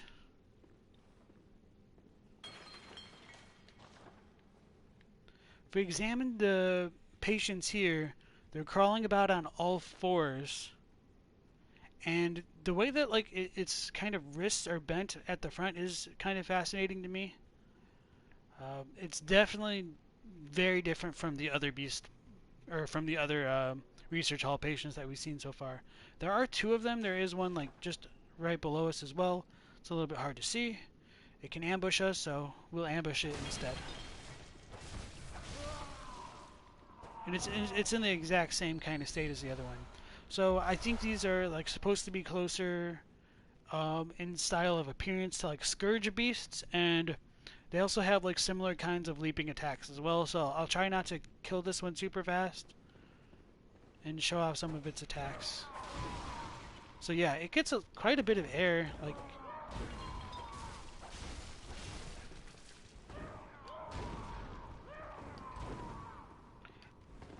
very, very different compared to the other beast patients. And of course, like, it doesn't have any kind of a power of speech, and seems much more animal-like compared to the others as well. So I think that we may, since we got like the beast blood pellets from above, it might show a connection to with the two beast or research hall patients in this area. And all of the other like environmental details, it's still pretty consistent throughout the research hall. And we do get like some more corpses as well. I do like that these figures, like, they have smaller heads, so it seems like they were still closer to humans when they died and they failed to become proper experiments. Their fingers do seem a bit long, their hand seems pretty large as well, and they're like very pale and gray. And then we get like another kind of beast patient over here. So it's not quite the same as the ones we just encountered, but definitely similar.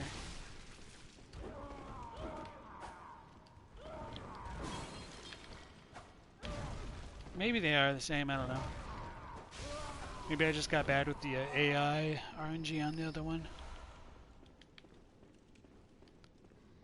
And we do gain like a lot of blood gems. I don't hold like a ton of lore significance for things like those, but it might be relevant. I'm not entirely sure. Some more frenzied cold blood, which could just attribute to the fact that they are using blood as well as some other dubious liquids in their experiments.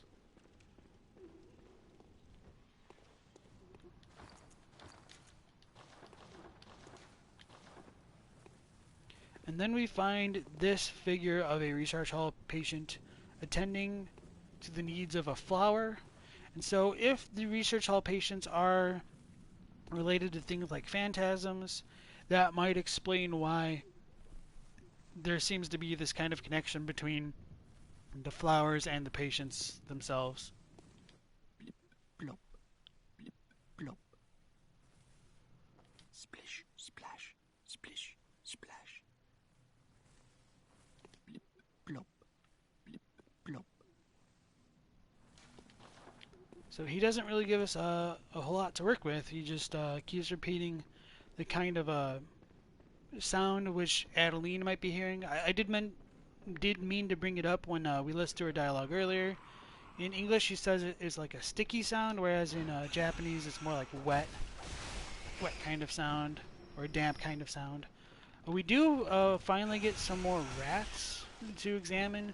Their eyes are not gigantic and like luminous like we find in the earlier part of the Grand Cathedral aspect of the research hall. So that is a little bit of a environmental difference between them. So we've come up to the kind of dead end of our progression for the research hall, so we do need to go back into the place that I was avoiding to access the higher levels and use the lever to cause the staircase to move and allow us access to a different location in the hall itself.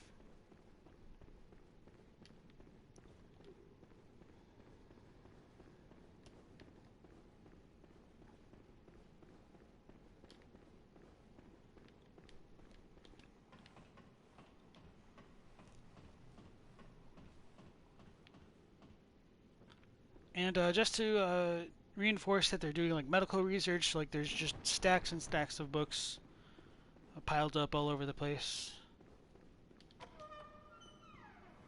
And then we get like another random church servant just kind of chilling and overlooking things.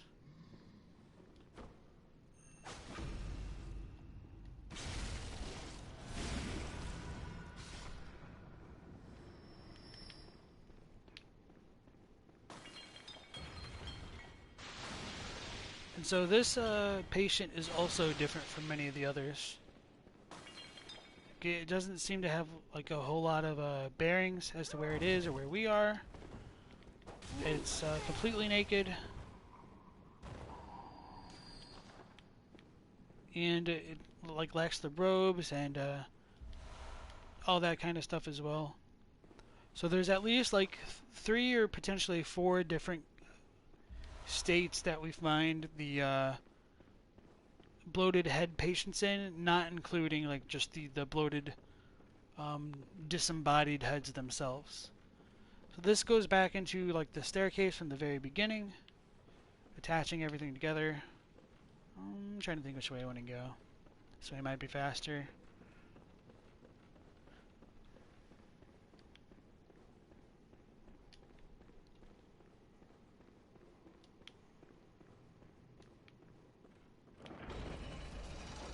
I don't think the shortcut gets us to where we need to go right now.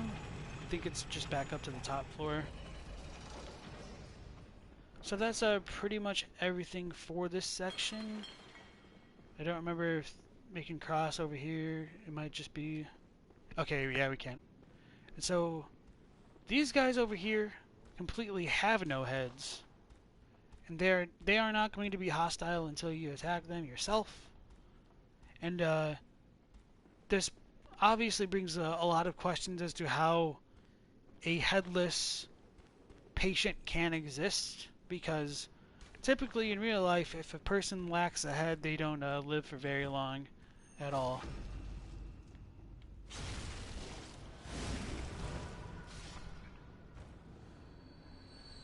So it's possible that whatever is inside these patients is what continues to animate them. It's unclear whether or not what is in them is something that's in people or hunters themselves, or if it's something that the Healing Church added as a product of their experimentation. So this is one of the pressure plates that I was talking about. Releases like the liquid that transforms into a gas. And then we get some more blue elixirs. So if these research hall patients are related to phantasms, that could potentially explain why they can live without their heads. And coming into the next room, we might see what has happened to their heads. We've just got one room filled with a bunch of dead research hall patients and disembodied heads all over the place. There is one over here.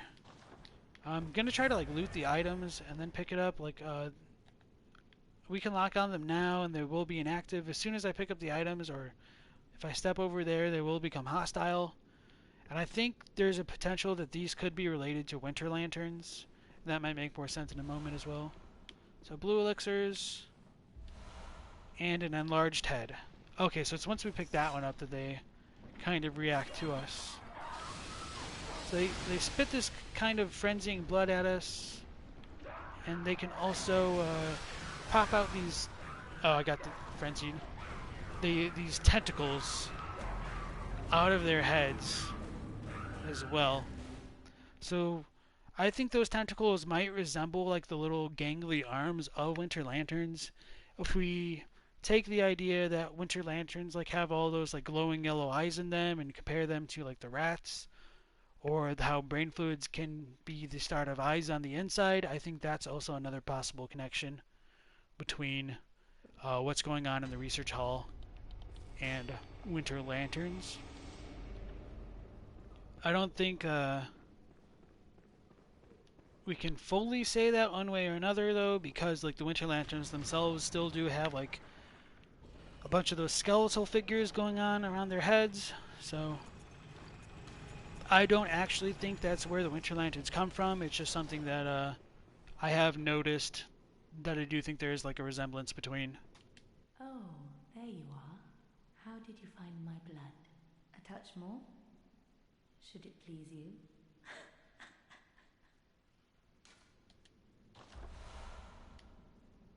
Oh, hello again. I'm very sorry. As I was a blood saint, I cannot break the tenets of the church, even for you. Once you've run dry of blood, come visit me again. Oh, as I So she will ask us for more brain fluid at a point. Maybe we just have to give her 2, but her quest isn't over yet. And Wender says, vermin, much like Centipede and Sekiro, control them. I don't know, obviously. Perhaps the best explanation would be it's a nightmare. So there is also the possibility of vermin. I tend not to read that just because I think phantasms are the bigger deal for this aspect of the game, or like this location of the game rather. And I think like we could kind of make that inference just because of the black sky eye talking about there being phantasms that bless the eye as well, as opposed to vermin. But I think phantasms and vermin might be like a kind of dichotomy of essentially the same kind of thing, so it's pretty close enough, all things considered. I'm just gonna go back to the room, get my blood echoes, maybe try to show off the grab from the disembodied head in that room, the one that was on the ceiling. Hopefully it won't kill me. Maybe I should get my sedatives ready, just in case.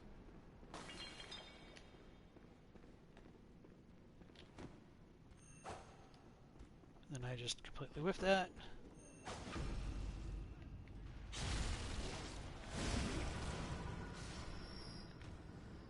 Sounded weird.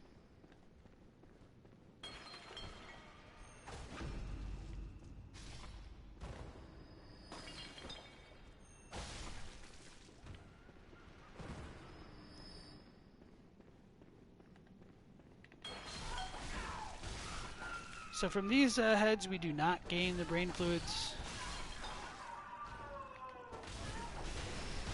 But I think since the blood that they spit...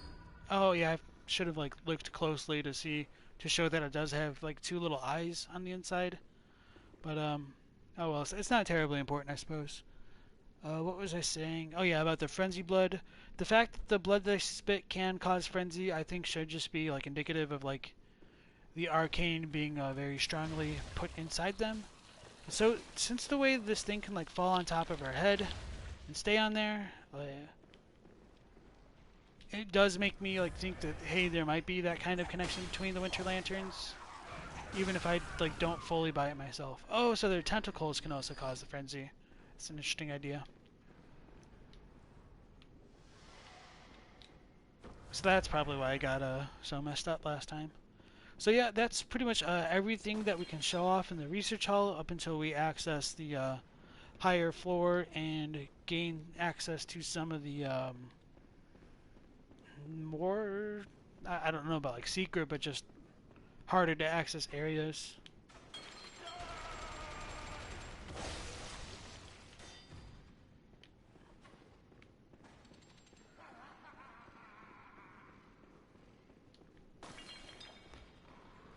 So ascending this staircase, we go back all the way up to the top. There's going to be another guy at the ivy over there. And he seems to be able to track us. Oh no. So you can also kind of cheese things. Or not.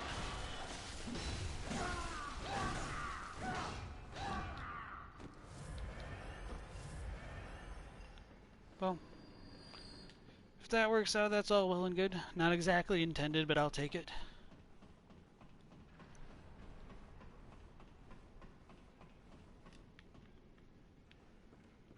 So I really do like this like little rafter area. I don't really know why. It's just, I don't know, the different kind of levels or variety that goes into the level design. And so we do get like a bunch more rats, and crows will come down.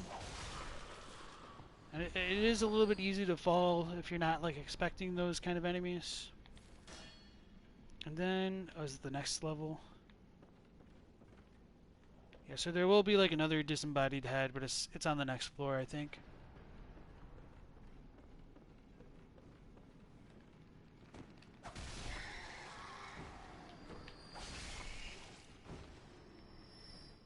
So part of the reason why I thrusted and stabbed is just because don't want to get thrown off balance from the wide swinging arcs of some of the weapons. And I believe it's a part of this NPC's dialogue which helps reinforce the idea of liquids and sounds being attached to the ocean, and the sound of like dropping water and impurities and things like that. Listen close, and you too will hear the sound of water. Listen close.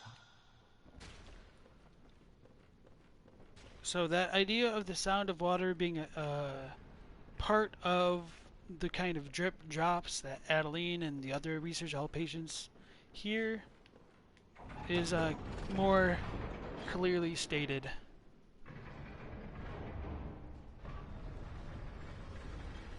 And that will get expanded upon as soon as we raise this area and go get the next brain fluid. So that damn crow over there, he drops another level of the guidance rune, which ties into Ludwig, and I will examine that as well. Should probably turn the HUD back on, and whatever.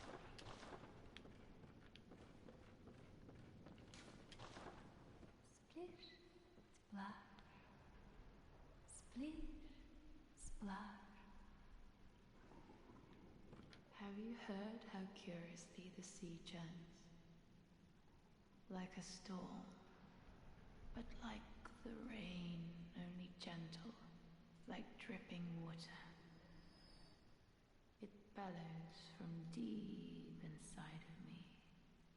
Here it comes, up through my inside, but gently, like little droplets. So I really love just like how much information is really packed into this NPC's dialogue in terms of like trying to understand the concept of everything that's going on here. They've filled themselves with this kind of water or fluid in an attempt to become closer to Great Ones or the arcane in general, and in so doing, they hear a kind of drip drop within the water inside them, and to me that symbolizes, since these heads are kind of enclosed systems,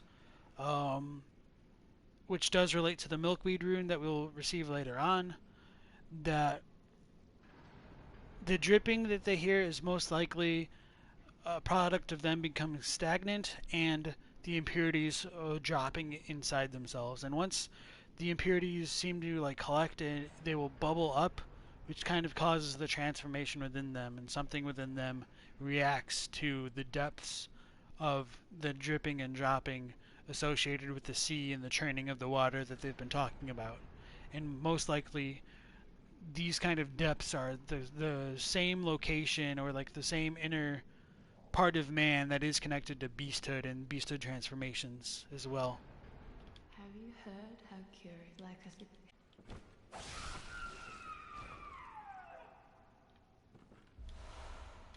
So we gain our second set of the brain fluids, and she immediately goes back into her a natural state of, I don't know, writhing eerily, perhaps in a similar manner to the flesh of Queen Annalise.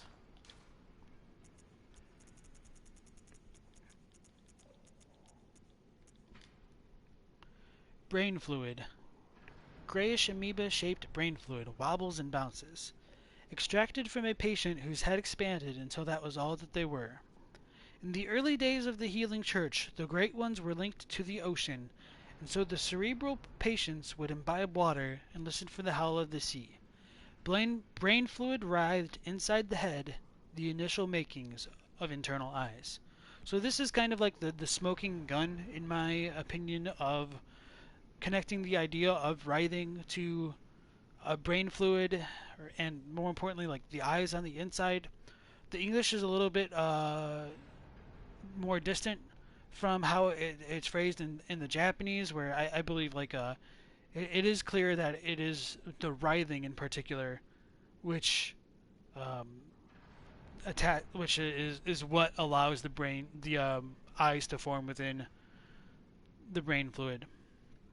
So, going back to the whole idea of the Great Ones being associated with the sea as well, this ties into what we will find in like the fishing hamlet, how the phantasms are more referred to as mollusks in Japanese as opposed to just invertebrates in English, and the idea of the night bear being equivalent to a kind of sea of accepting all there is and can be, like that. Those ideas just kind of all mesh into each other. So phantasms are related to mollusks and are like associated with the sea. The sea itself is associated with the curse and the nightmare and dreams and the afterlife in general. And through writhing and things like that, you can get like eyes on the inside, and eyes will appear on things like umbilical cords. So that idea of like life and death gets interconnected in that route, and when too much of the nightmare and death gets intermingled with life, you get those kind of third eye cords, which um, allows the player to transcend in the final ending of the game. So if you guys have any questions about that, like now would be a pretty good time to bring that up, just because this is like one of the times where it is relevant to being able to discuss like pretty much everything in the game. Whereas like a lot of things are a bit like spoiler territory or are a little bit hard to explain. But now I think like I have revealed enough of everything in the game where we can kind of like piece that all together and talk about things in depth. And that idea of like eyes on the inside does go back into like the guidance rune, which we got from Ludwig and this crow. So the fact that this reappears here in the research hall, and the research hall's like fixation with it potentially getting eyes on the inside, I think does just tie back together with everything else. When Ludwig closed his eyes, he saw darkness, or perhaps nothingness, and that is where he discovered the tiny beings of light. Ludwig was certain that these playful dancing sprites offered guidance and emptied Ludwig of his fears, at least in the midst of a hunt. So I think those dancing sprites could be phantasms. It could have potentially been a carol rune or something else. Like the sprites dancing could have become a carol rune. Or like not just sprites, but like if the phantasm moved around, like that wriggling and that writhing itself could have been interpreted that way. So right now I'm just gonna try to like run down to the bottom of the area and go and get the lock shield, because I don't think there's anything else in the side areas. Like I don't think there's an access of the part of the floor that we failed to get access to already.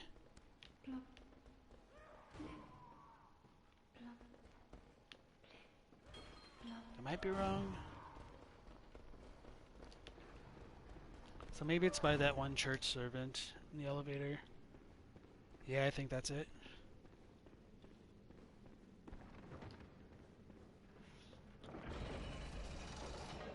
Maybe now I need the shortcut.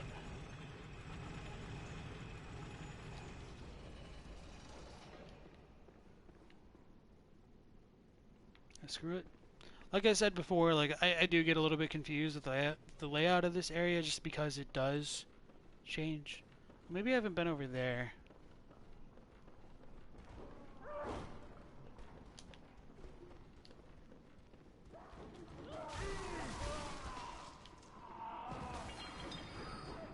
I think that guy throws, yep.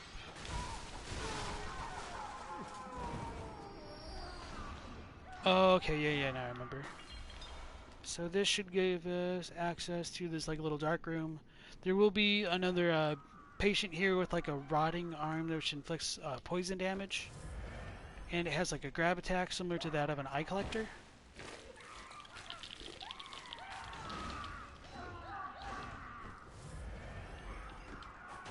Oh, I guess it stopped my stab. So yeah, there is a really a decent variety of the kinds of enemies that we can find in the research hall.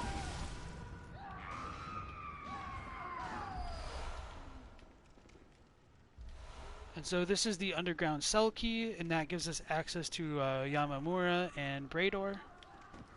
I'm just gonna deal with the ticking poison because it doesn't do a ton of damage. I'm not really looking to fight a whole lot more enemies.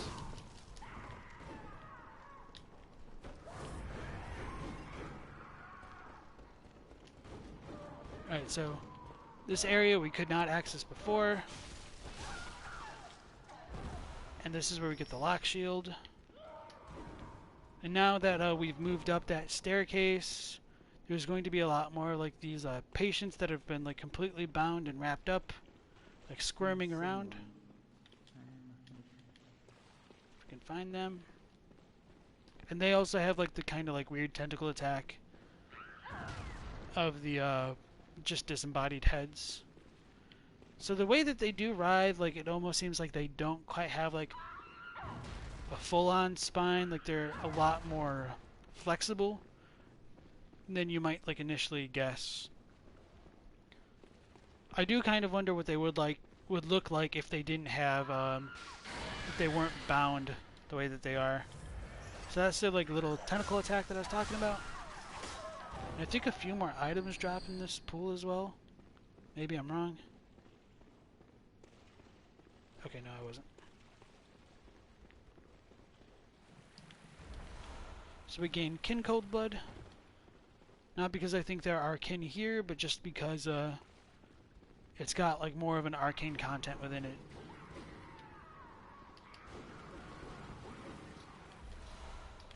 So we get some lethal damp blood gem, and that's related to poison as well.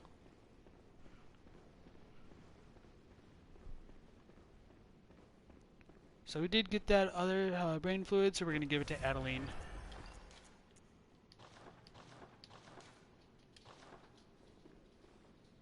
Oh, hello again. As I was once... So sometimes you can't always get her to continue with her quest, which is annoying. So I think we're gonna just deal with the boss of the area after leveling up, since we've got 110,000 echoes. And then if she doesn't reset before the arena or before the boss, she'll probably be done after killing the living failures.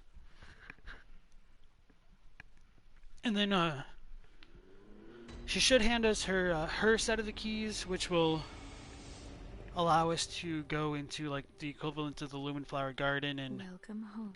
compare Very well. the research hall patients here to the celestial emissaries that we find in that location in the waking world.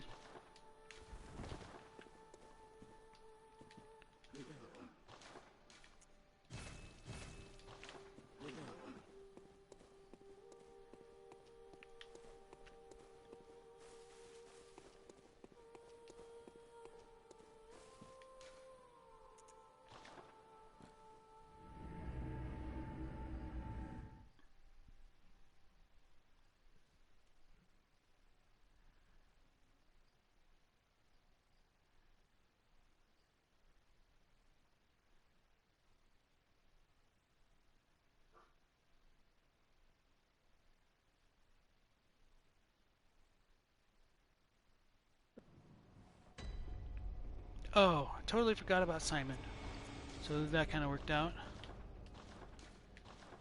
So after dealing with Ludwig and allowing him to shoot him, he will appear in the research hall once we access the lamp here. Oh, hello. Not a pretty sight, is it?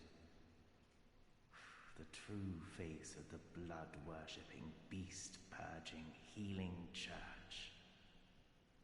But that's not all. You seek the secrets held by the nightmare, do you not? Then here's what you must do. Climb the Astral clock tower and kill Maria. She hides the real secret. So there is some small differences in his Japanese dialogue. He says, it's said that this is the true nature of the blood-blessed, beast-cleansing healing church. However, this kind of thing is no secret. You're interested in the nightmare and its secrets, aren't you? Then what a bit of advice, go kill Maria of the clock tower. Secrets are certainly hidden beyond.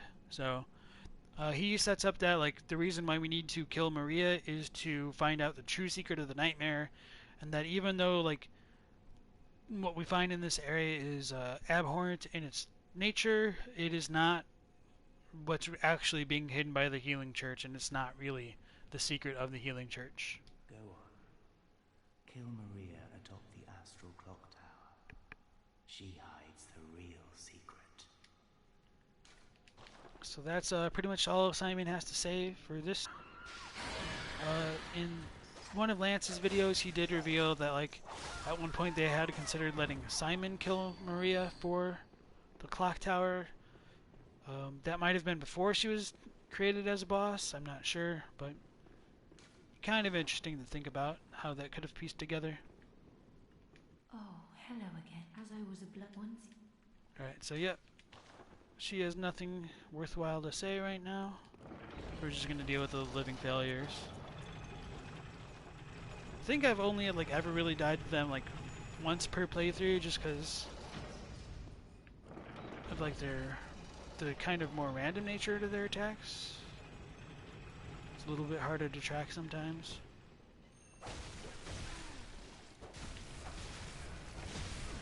I forget that this one has a bit more health.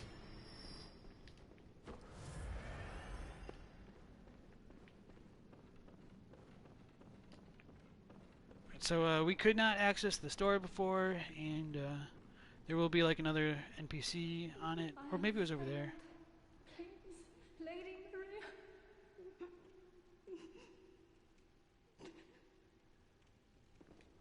I have failed. Please, Lady Maria. So this patient does take her transformation, or lack thereof, pretty harshly. She thinks she's failed Maria for not becoming something, and we don't exactly know what that is. And when we come to the next area, we've got a bunch of the Lumen flowers again, except this time they're open, and we encounter the living failures, which very, very strongly resemble the celestial emissaries.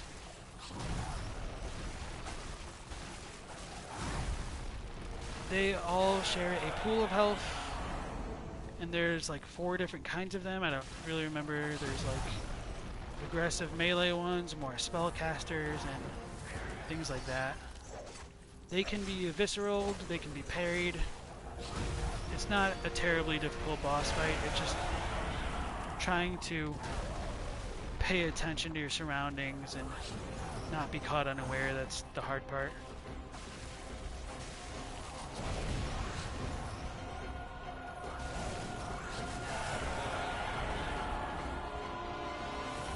This guy over here is like a mage. They shoot arcane missile type things. When we do the viscerals and hit them, they bleed that kind of grayish blood, which is kin-like. Pretty sure these are kin, but I honestly don't fully remember.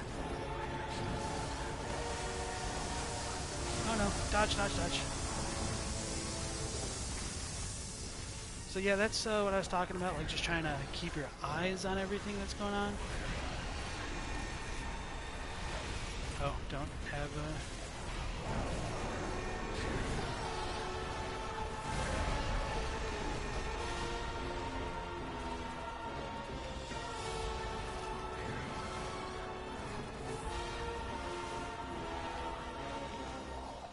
And this is their like kind of arcane space attack.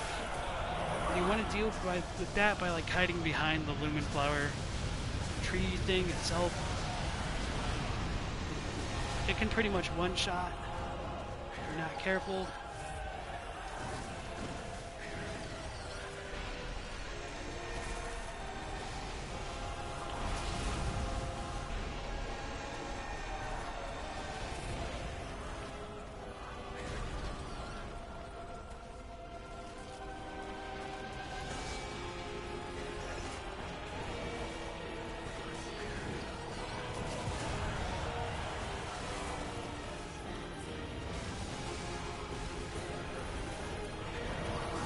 Oh, shit. I was not expecting the one to still be doing its melee stuff in the middle of that animation. Best soundtrack in the game, don't at you. So yeah, like the fight isn't super hard, it's just like a situational awareness. That's the real difficulty of that, so... Because I thought they all stood still during that attack, I didn't think that was going to happen. I probably could have just like dodged, but I thought he was going to stop attacking and stand still like the other ones were. So that was totally my fault. Like, I accept that, but...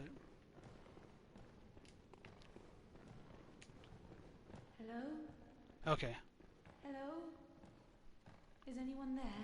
Please, somebody, I need help. I'm trying, but I'm afraid the sound is fading.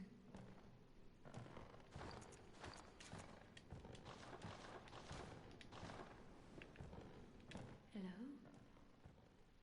Is that who I think it is? Please. Oh, please, I need brain fluid. The sticky sound is fading fast. Please bring me brain fluid. I must have it. That sound, it is all that guides me. Without it, I'll be sent back to my former, lesser years. So, she thinks that she will regress if she does not get more brain fluid. Compared to how she was before, she is, like, visibly distraught. She's trying to, like, break out of her chair to potentially go and get some more brain fluid for herself, but since she's been strapped in, she cannot. So this might be why, like, some of the other research hall patients are aggressive and attack us. They might want our brain fluid. If we take the idea that, like, brain fluid is related to insight and things like that, and if they are being injected with phantasms, that might be why brain suckers are the way they are. Perhaps some of the research hall patients become brain suckers once they, like, settle down and things like that. So we will give her the brain fluid for now. Yes, that's it. Let me have it.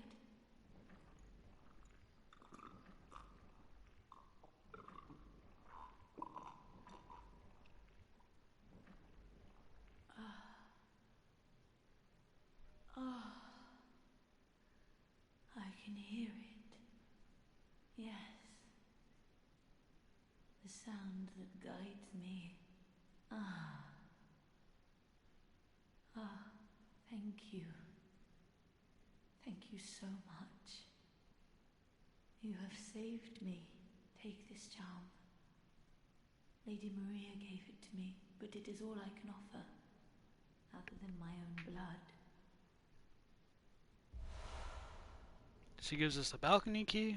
Please, do not abandon me. I promise to do good. I don't know why she calls the balcony key a charm, like it's a key. Maybe she just doesn't know what it is because she's blind. Oh, hello. Do you hear that? The sticky sound, as clear as day.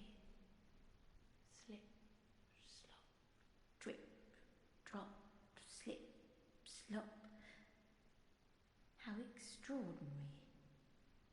Do you think that water drips even down deep below at the bottom of the sea? Can you hear it?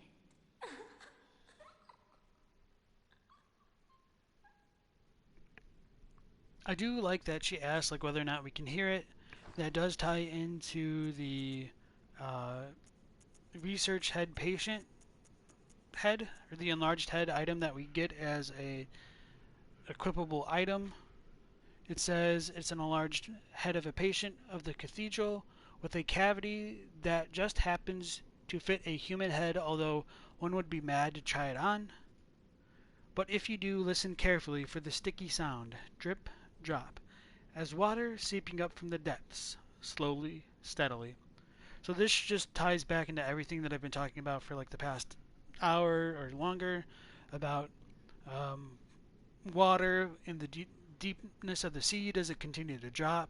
Or, like Adeline was saying, impurities sinking to the bottom of fluids, all that kind of stuff. I do like how if you do wear this head, you can hear that kind of drip drop if you listen very carefully. I won't bother to do it just because, I don't know, the sound balance is a little bit off in the game and kind of hurts my ears just doing it, which reminds me to turn down my music just slightly. And it's very subtle and, like, it's not that big a deal. It is something that they included that I think I should bring up. It's very, very minor, and it could almost seem like you're just imagining it when you're trying to listen for it specifically.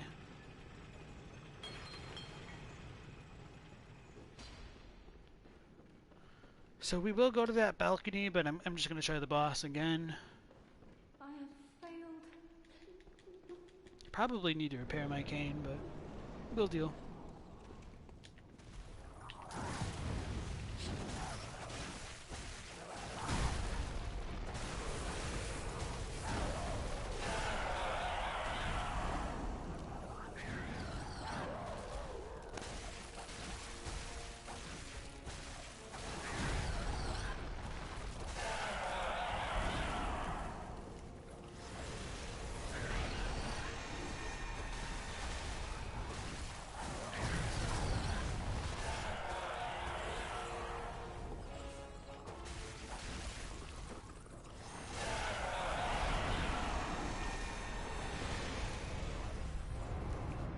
Are they doing... Oh, no, no, no, no, no. Oh, no, no.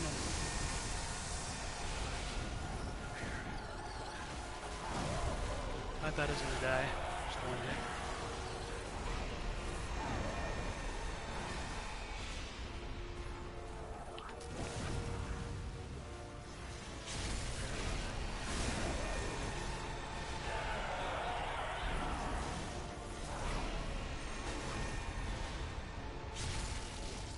So you can kind of like choose this fight by increasing the amount of visceral damage you do and just only focusing on like one or two of them.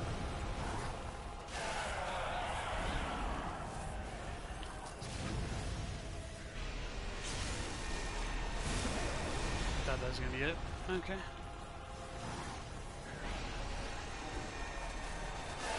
There we go. Easy enough. Now that I know that one will continue to attack me in that stupid little face. So, we get another lantern here, and then Lady Maria will be beyond the living failures, past this little door.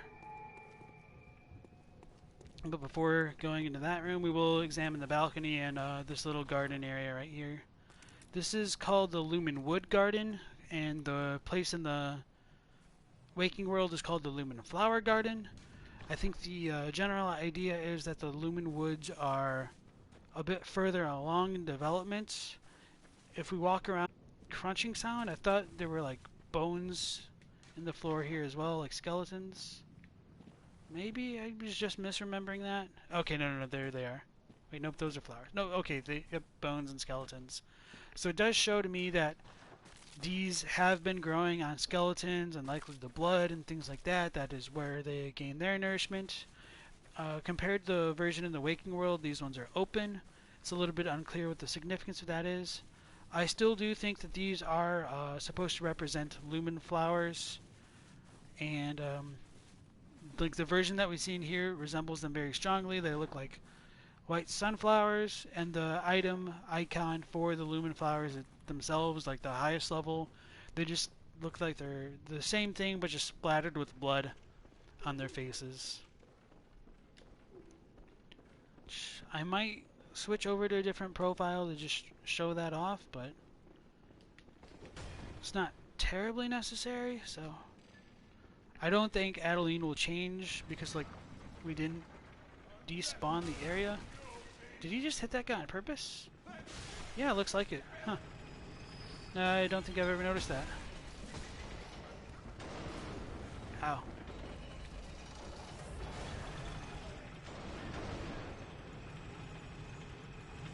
Yeah, I wonder if that's intentional or just AI shenanigans.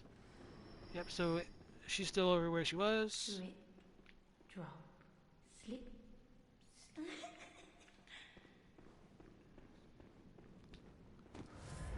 And now we're going to access the area of this map which does align with what we can find in the Waking World version of the Lumen Flower Garden.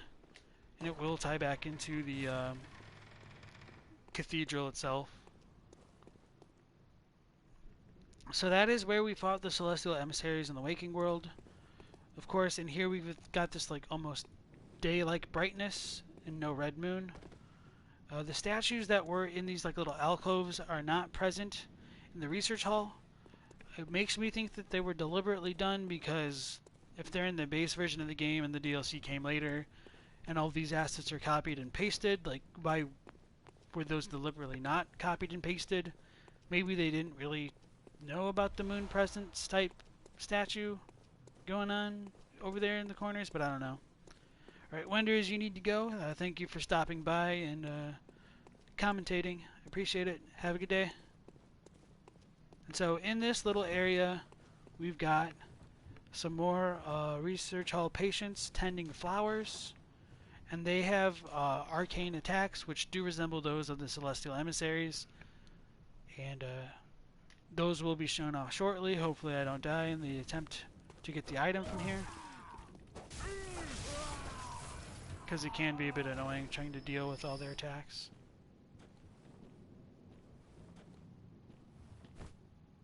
Probably too far. Okay, no.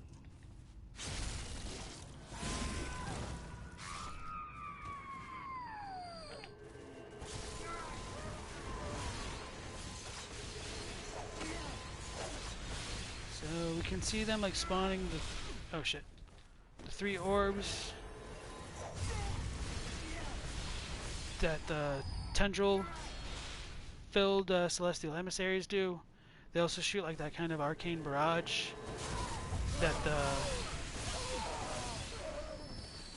living failures themselves are using, which I think does connect them very obviously to the living failures.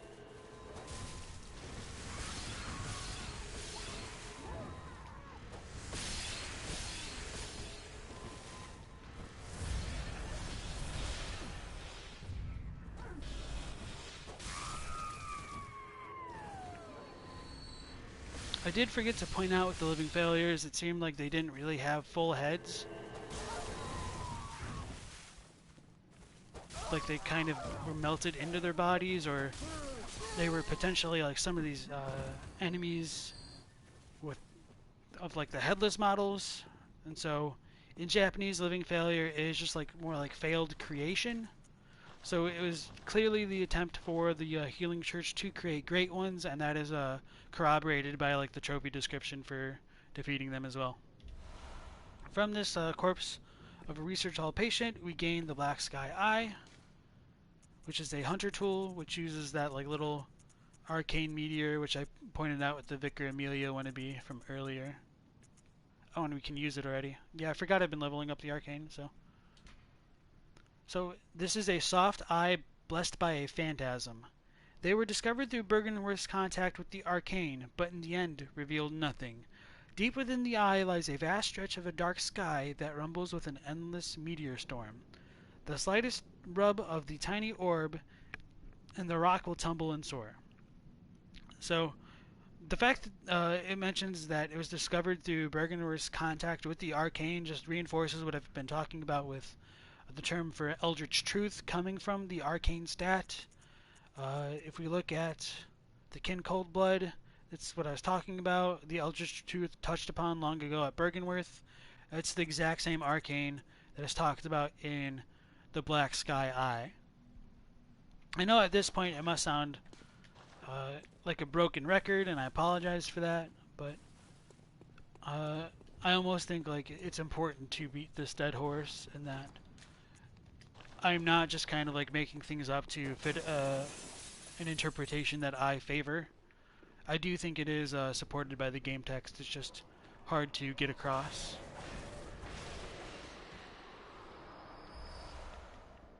And this is the area where we did go to fight Ebrietas in the Waking World. The Grand Cathedral lies below us, although this is the Nightmare variant.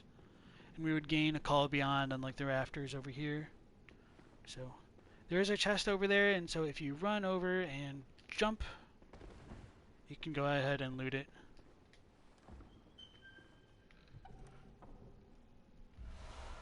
And it's just a blood gem. Much earlier we did pick up some more of the decorative old hunter garb from the research hall, I think by those like beast type patients. But the descriptions are pretty similar. It's just at the time, some hunters believed that certain metals would ward off beast blood. On a night of the hunt, it is no wonder that people would resort to superstition. So not a ton of information that we already had talked about. I had mentioned before that some of the old hunters believed in different types of metals to ward off beasts. And that just gets repeated in that description right there. So that finishes up the research hall. We did get that the cell key, and we can go ahead and use that now. There's going to be an NPC hunter to fight. We could free Yamamura from his nightmare. And we could also just go ahead and kill Brador now to stop him from invading us. I'm a little bit 50-50 on whether or not we should let him invade us or just deal with him now.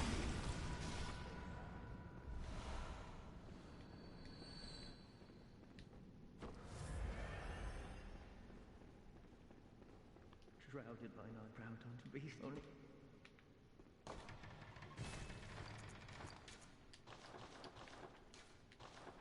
So this is Yamamura in his Sekiro type garb, Shrouded by night, but with steady stride. pounding his head Followed by onto the blood, wall but to the always point that clear it of mind. bleeds. Proud unto the jack beast only. If we try to talk to him, nothing happens. He's completely out of it. So we can just end his suffering.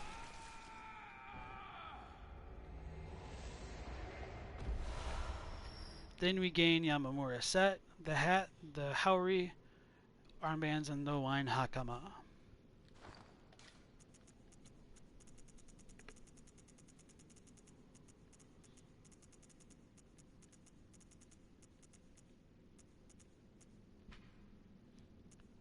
So the descriptions do vary a little bit. So the Haori and the hakama are pretty similar, and the hat is a bit different. So, a standard hunter's hat worn by Yamamura the Wanderer. This hat and staff were given to him when he became a hunter and confederate of the League.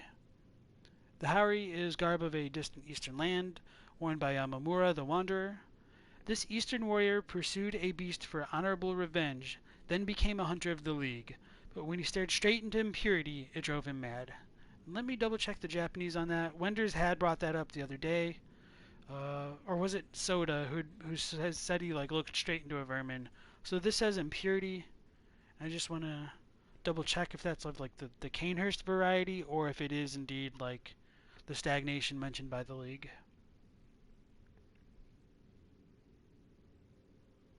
And thus looking directly into dregs he went mad is what I have. So Yodomi is the stagnation. So that's like the stagnation of mad, like, or the stagnation of man. So that ties into like where the vermin wriggle and writhe from in the depths of man and in all the filth that Walter sees in people in the world. Old hunter armbands wound tightly to prevent infection with the scourge. Of course, the idea that the scourge was infectious was pure hearsay. And that's very interesting that it says it in kind of a matter of fact way, and I suppose that's true if you take it like infectious in the sense of like transmission through like the air or just normal contact as opposed to blood. So maybe that's probably what it's trying to go with right there. And then the hakama are pretty much the same as the Haori. So I think I'll leave Brador for now. I might talk to him just to... Okay. So there's going to be a hunter just chilling behind the store ready to catch whoever's off guard.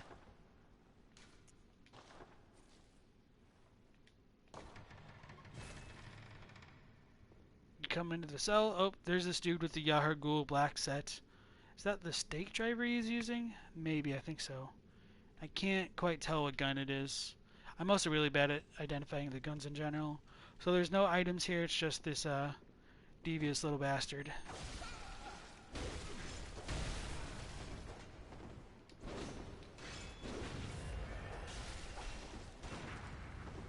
Repeating pistol and church pick. Okay, the church pick. Sounds right now that I think about it. Yep, and the 2 bullets, definitely the repeating pistol.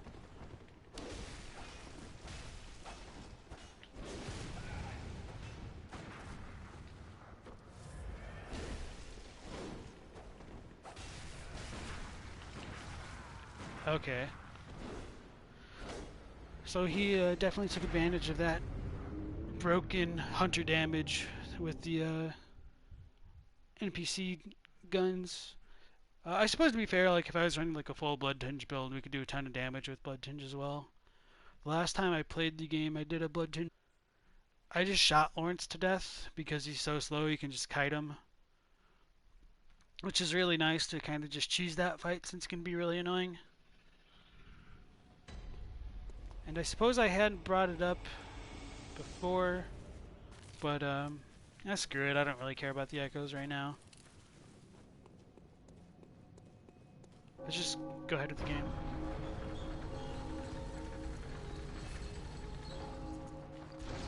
So I did fail to mention before, but once we did collect that Skull of Lawrence, we could go back to the first Grand Cathedral in the Nightmare and fight Lawrence. So coming into the Astral Clock Tower, we've got a bunch of bells suspended from the ceiling, and this celestial dial behind the old hunter Maria. I think we need to interact with her to start everything, so she's sitting in a pool of blood, and it says to inspect a corpse, so she's already dead. It looks like she's cut her throat. The scarf around her neck is covered with blood as well. We've got like a little chalice on this table and a picture which we can't really identify. I don't even really think that anything's on it. It's just like a cracked frame. One of the cool things to point out about this dial is it's got Carol runes engraved onto the face of it. So that right there is one of the lake runes, and then this is deep sea, and then that one right there I can't quite make out. So yeah, anyway, this could just be showing like a potential cycle of the different kinds of runes and like the transformation cycle within Bloodborne. So it is cool how they did put that level of thought into it, and just to kind of show off the deep sea rune and show what I'm talking about. That's at the very base of the clock tower, and some people on like Reddit or whatever did go through and like kind of show what shapes are where on the dial itself. Alright, so let's examine Maria's corpse and begin a boss fight. And I suppose before going into the boss fight, since I might forget, there is kind of like a little play on words.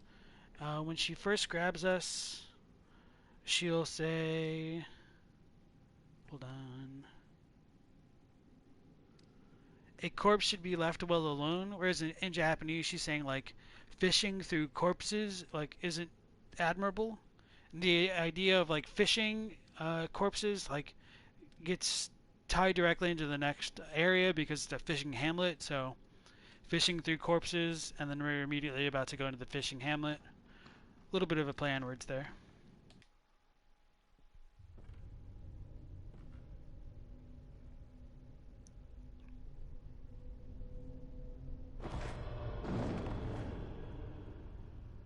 A corpse should be left well alone.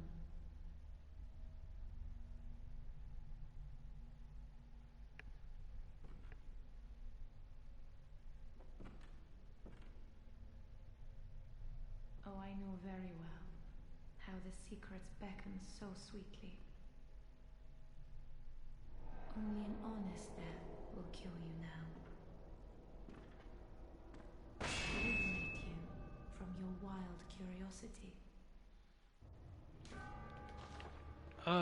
There is another difference. Instead of like saying an honest death, in Japanese she says like a gruesome death is necessary to make you forget your wild curiosity. So it's clear that she wants to keep the idea of what the church is hiding in here a secret. Oh, really? Thought that was gonna... Oh, damn it, the gun.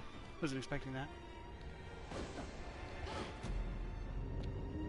So, Maria is wielding the Rakuyo, which is that kind of... Holy shit. Damn motorcyclist.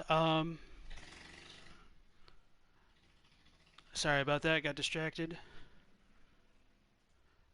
Maria is wielding the Rakuyo, which is like a kind of a dual-bladed weapon, which can transform into a Swallow-esque weapon, which is kind of like what Darth Maul uses in Star Wars. She's said to have thrown that down a well because she wasn't, because she was so like tender-hearted and distraught over what happened in the fishing hamlet. So a lot of people wonder, like, oh, if she threw it down the well, how does she have it now? It depends whether or not you really want to think this is the real Maria or just her dreamlike consciousness.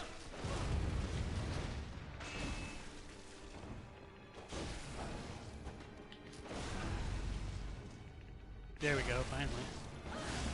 Should probably use the runes, which increase my visceral power. It's a little bit late, I suppose. Oh, she's switching phases. I forgot that deals a lot of damage, actually. Oh, I should have dodged. To be fair, even in English, the idea of not rummaging around corpses is getting across quite well, just missing the wordplay. Yeah, I wasn't trying to say, like, the idea of rummaging around corpses wasn't implied. It's just I wanted to highlight that there was that kind of, like, little play on words in the Japanese.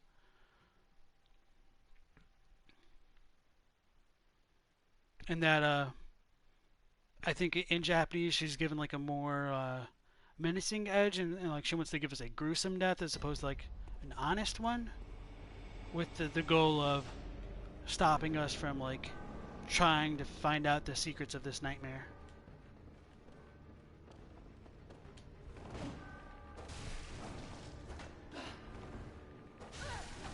You say you like the Living Failure? Damn it. Soundtrack? I think Maria's is really good too.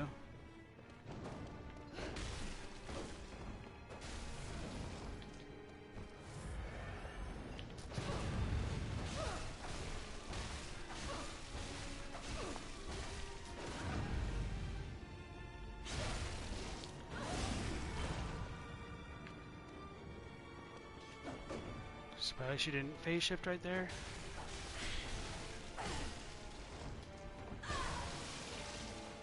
So after she switches her phases by stabbing herself in the neck, her swords become longer because of the blood she's attached to it. And I don't remember if they're both the same size. I think they are. It's a little bit hard to make out right now. I did the same thing. So it does look like her right-handed weapon is slightly longer, but she does begin to use her blood for her own attacks, which does lead into perhaps why she might disfavor weapons like the Chikage, which do use blood for the attack. So the way that I personally interpret it would be, if the Chikage would consume blood, it wouldn't be in Maria's favor to use that kind of weapon because she uses her blood as a weapon itself. So the Ludwig Ghost is really good as well, or OST. Maria's is good, you just think it hits the crescendo a bit too soon. To be honest, it is a little bit hard for me to remember like a lot of the soundtracks for some of the bosses. Like, I really like how Ludwig's works with his cutscene especially.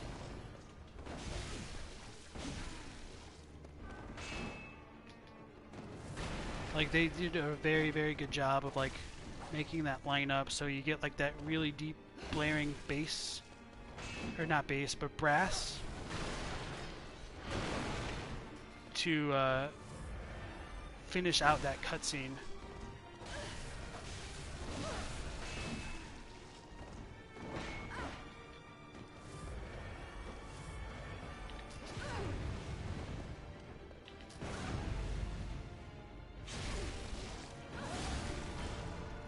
So that's one that does stand out to me. I kind of forget like a lot of the boss fight music until I fight them again. Oh, she's phase shifting.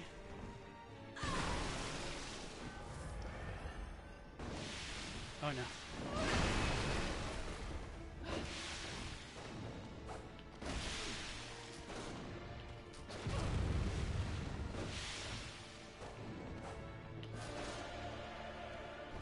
I suppose I didn't need to heal there.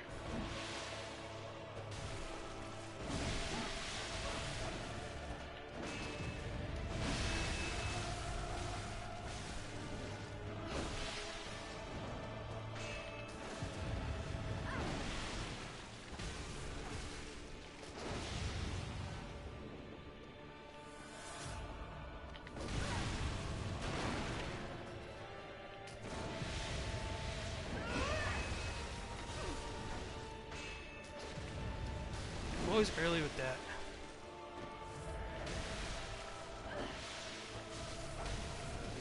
So this is phase 3. She channels a hell of a lot more blood, and her attacks begin to become coated with fire, which could relate to how some of the Thumerian enemies we find will use fire with their attacks.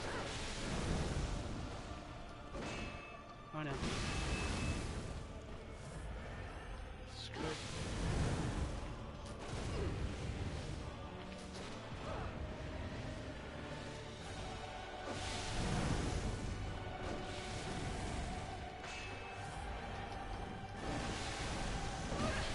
Damn, that follow-up though.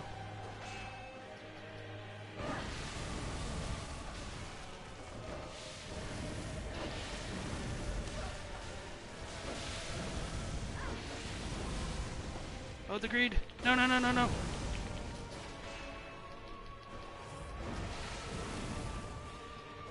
Okay, okay. I was so worried there because I knew I pressed the wrong button, so I thought I was going to be locked into the animation and get punished for that ultimate greed at that final sliver of her health. So third try definitely isn't too bad for Maria. I'm trying to think if I said everything I thought that was relevant about her fight. And from her we gained the Celestial Dial. So let's check out the chat, ban that bot. You think Murgo's soundtrack is just the tiny music box? Yeah, the one with the wet nurse. I don't know why I healed, I'm just gonna go back anyway.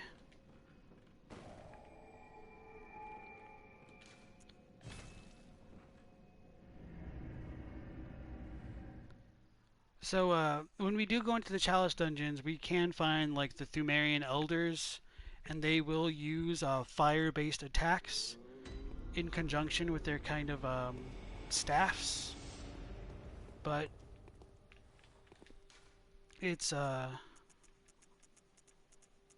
pretty rare for the Thumerians to use fire in general. So I think it's more reserved for things pertaining to the nobility, and I think once we kill Maria, we can buy her set from the Insight shop. And so that will also tie into how Maria was part of the nobility as well, and that may be why she can use like fire with her blood type attacks, and why she can use blood attacks. It may just be because she's a lot higher on the totem pole of nobles in the game. So among the first hunter was the Lady Hunter Maria. This was her hunter's cap, crafted in Canehurst. Maria is distantly related to the undead queen, but had great admiration for Gehrman, unaware of his curious mania. So there are some discrepancies within this attire. Instead of saying that Gehrman had a curious mania, the Japanese very clearly says that it's the mania of his curiosity. And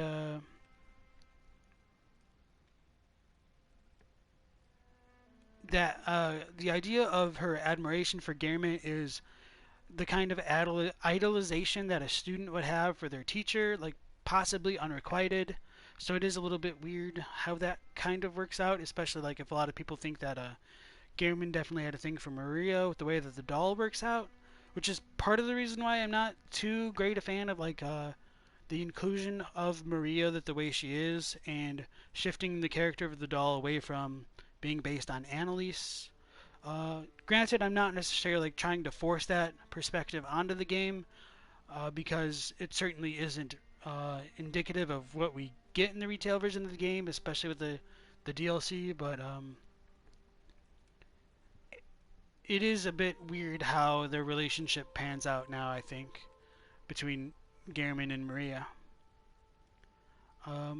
Rather than saying that Maria is distantly related to the queen in Japanese, it's more like a collateral relative of the undying queen, and that's a little bit hard to get across. I don't know if anybody here has like watched Naruto, but the basic idea would be like if, and I apologize for the dumb example, but if like Hinata Hyuga was like Queen Annalise, like part of the main branch of the family, then Maria's more along the lines of like a Neji Hyuga, like not in line for the throne themselves, but more like cousins of the main branch. And so there's a lot more of a close connection between Maria and the queen in that regard. So I don't necessarily think that she was like a sister, even though it's unspecified. It's just like collateral relatives, so probably either a first or second cousin somehow.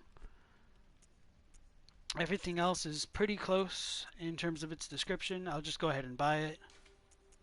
And I'll try to show off like the meter going along with the frenzy meter. Okay, it's still too fast. If I buy a blood rock later on, it'll be definitely noticeable. So going back to the idea of Gehrman and the mania of his curiosity, that could tie into the events that occurred in the fishing hamlet. If Gehrman's curiosity was manic in nature, that could explain why there are so many skulls of the fishing hamlet residents who were searched forcibly for eyes on the inside.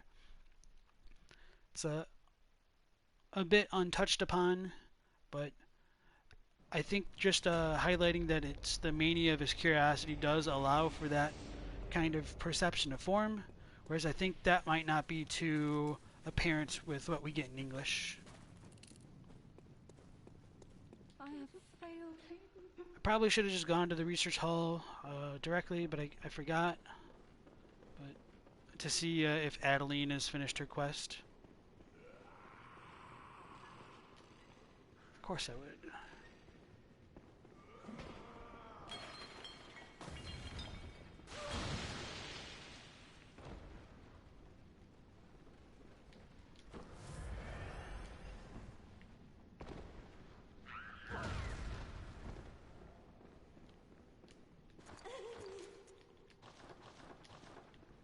So we don't have Adeline over here in her chair anymore. She somehow broke free. Maybe because she doesn't have any arms or legs anymore. This is Adeline. Oh, hello. One last time. Will you fetch brain fluid just one last time? The murky, mushy fluid that will make me whole. The sticky sound whispers to me. So very close, right into my ear. My head, just a head, that's all there is. I need my baptism. Please, I beg of you. I want to be something.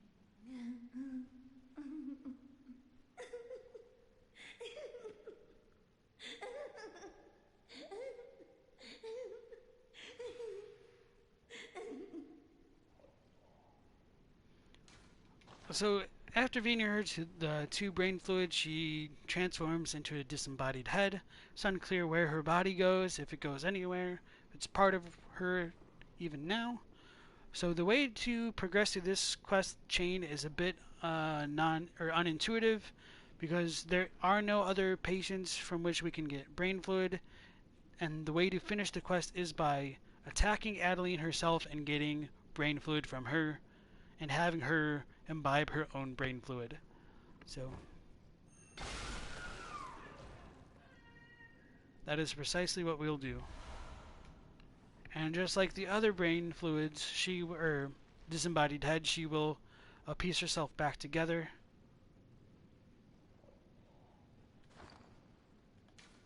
And we will examine that one as well. So, brain fluid is grayish amoeba-shaped brain fluid, wobbles and bounces.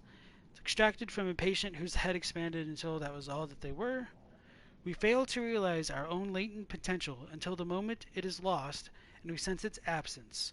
Ironically, this is the very nature of insight, like the moment one licks one's own blood, only to be startled by its sweetness.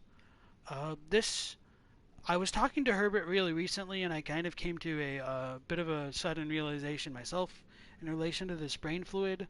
This idea of losing something on the inside and then only being aware of it once you've lost it, like something that you've always had, is pretty much exactly what happens for this quest line. In order for Adeline to gain her ultimate revelation, we have to take the brain fluid that's already inside her and give it back to her, and that sudden realization is what allows her to complete her quest, with the culmination of it resulting in the milkweed rune. And I think the Japanese is pretty similar. It says,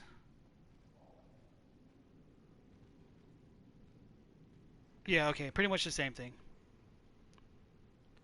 So now that we've taken her brain fluid from her for her to like get that realization of losing whatever it was that it represented to her, we give it back to her.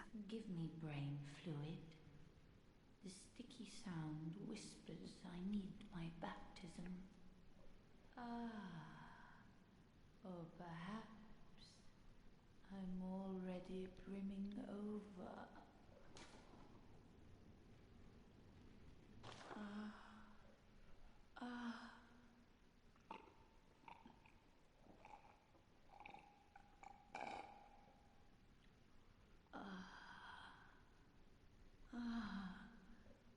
I see a shape. My guide, I see your voice. Clearly as it bends and bleeds.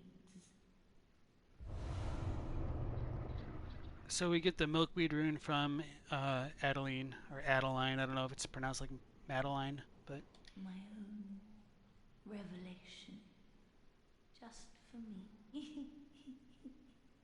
Thank you for everything. Really, I used to be nothing.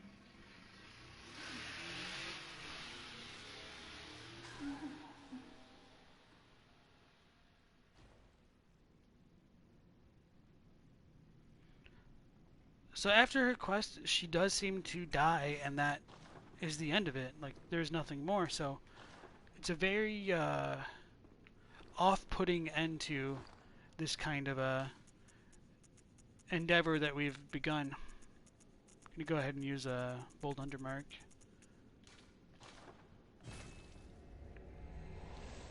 So you had a conversation with Herbert too. Mind sharing what it was about in relation to this, or if you guys had something different to say about it?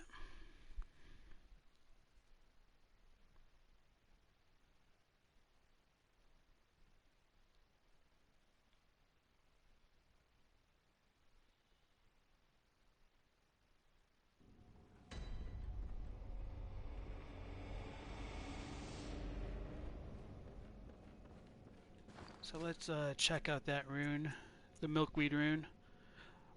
So milkweed is a kale rune envisioned by Adeline, patient of the research hall. It's a transcription of the inhuman sticky whispers that reveal the nature of a celestial attendant, which could be like a celestial emissary maybe. Those who take this oath become a lumen wood that peers towards the sky, feeding phantasms in its luscious bed. Phantasms guide us and lead us to further discoveries. There are some differences with this as well. Milkweed is not in the Japanese whatsoever, and I guess I should have talked a little bit about the idea of like butterflies in conjunction with ebrietas as well. A milkweed flower in real life is a kind of flower which butterflies will flock to and like consume the nectar of. It sustains emperor butterflies in particular. In Japanese, the word for it is like naigoto, which is more like a seedbed nursery, and this idea of seedbeds is very often repeated in like the Soulsborne catalog. Like the Bed of Chaos uses the same like term like naigoto to mean like bed, like it's a seedbed of chaos or like a nursery. And to give a little bit more context of like what that kind of nursery is, it's a closed off system for a plant to begin to grow without like the possibility of insects or things coming in and nibbling at its roots. So it's like putting a plant inside a pot and allowing it to grow with like fertilizer and being insect and vermin free.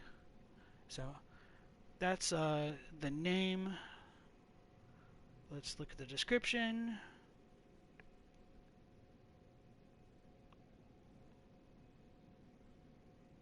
It doesn't seem to mention celestial attendants. It just says it reveals the way to the assistance of stars. It's a little bit weird. I might need to look into that more later. So it does mention the celestial flower, like a star flower instead of like a sunflower. So the idea of the cosmos being represented in the milkweed rune itself is supposed to be like Ebrietas is the daughter of the cosmos. The flowers of the milkweed rune are like flowers of the cosmos, essentially, is what it's trying to get to. And this allows phantasms to dwell inside you. The phantasm's guide, perhaps even more discoveries will be brought. So yeah, that's pretty much the milkweed altogether. We are at about 3 hours, so I think I might stop here right before we go into the hamlet. Just because it might be a bit better to start off the next episode and leading directly into like everything that'll tie together. Because we probably won't go 3 hours tomorrow if we just have to deal with costs. Although I might show off like the other description. Oh, I forget, like we still have the Murgo's Wet Nurse and Garuman and all that. So maybe it might go 3 hours. If not, I'll probably examine some of the things in relation to the Chalice dungeons as well. So before we go, Rubito says, on the brain fluid, you mostly brought up the alchemical individuation process, something old to create something pure or more perfect, and the idea in forms of Buddhism that the things for ascension are already inside you, and you have revelations about how you're already doing them all along unconsciously. Yeah, that's a good point. I'm glad you brought that up again, because Adeline and I think the second brain fluid patient mentioned about like regressing, and they fear that kind of thing, and like curling back up to an egg puts you into a more womb-like state to kind of become birthed anew and gain a new chance at becoming an adult and adulthood in general. So, hey Soda, we're pretty much just about wrapping up. We started off this stream immediately after having defeated Ludwig, so we started off with his dialogue and all that, and then we just completed the research hall all the way up to Maria. So you missed pretty much everything. And Adeline's dialogue about requiring baptism like being born again in heaven, yeah. So I would like to thank everyone for showing up again and supporting us throughout the stream. Please consider leaving a follow or subscribing on like YouTube. You definitely don't have to donate money or anything like that. I don't think I'll be doing this consistently, so thank you, Sundry Saturn. Nice to see you. Even if you were lurking, I appreciate it. So we will continue tomorrow, starting off with the fishing hamlet, going through, finding the Orphan of Kos, and potentially finishing off the rest of the game. So I want to thank everyone again for stopping by, and I hope you have a good day.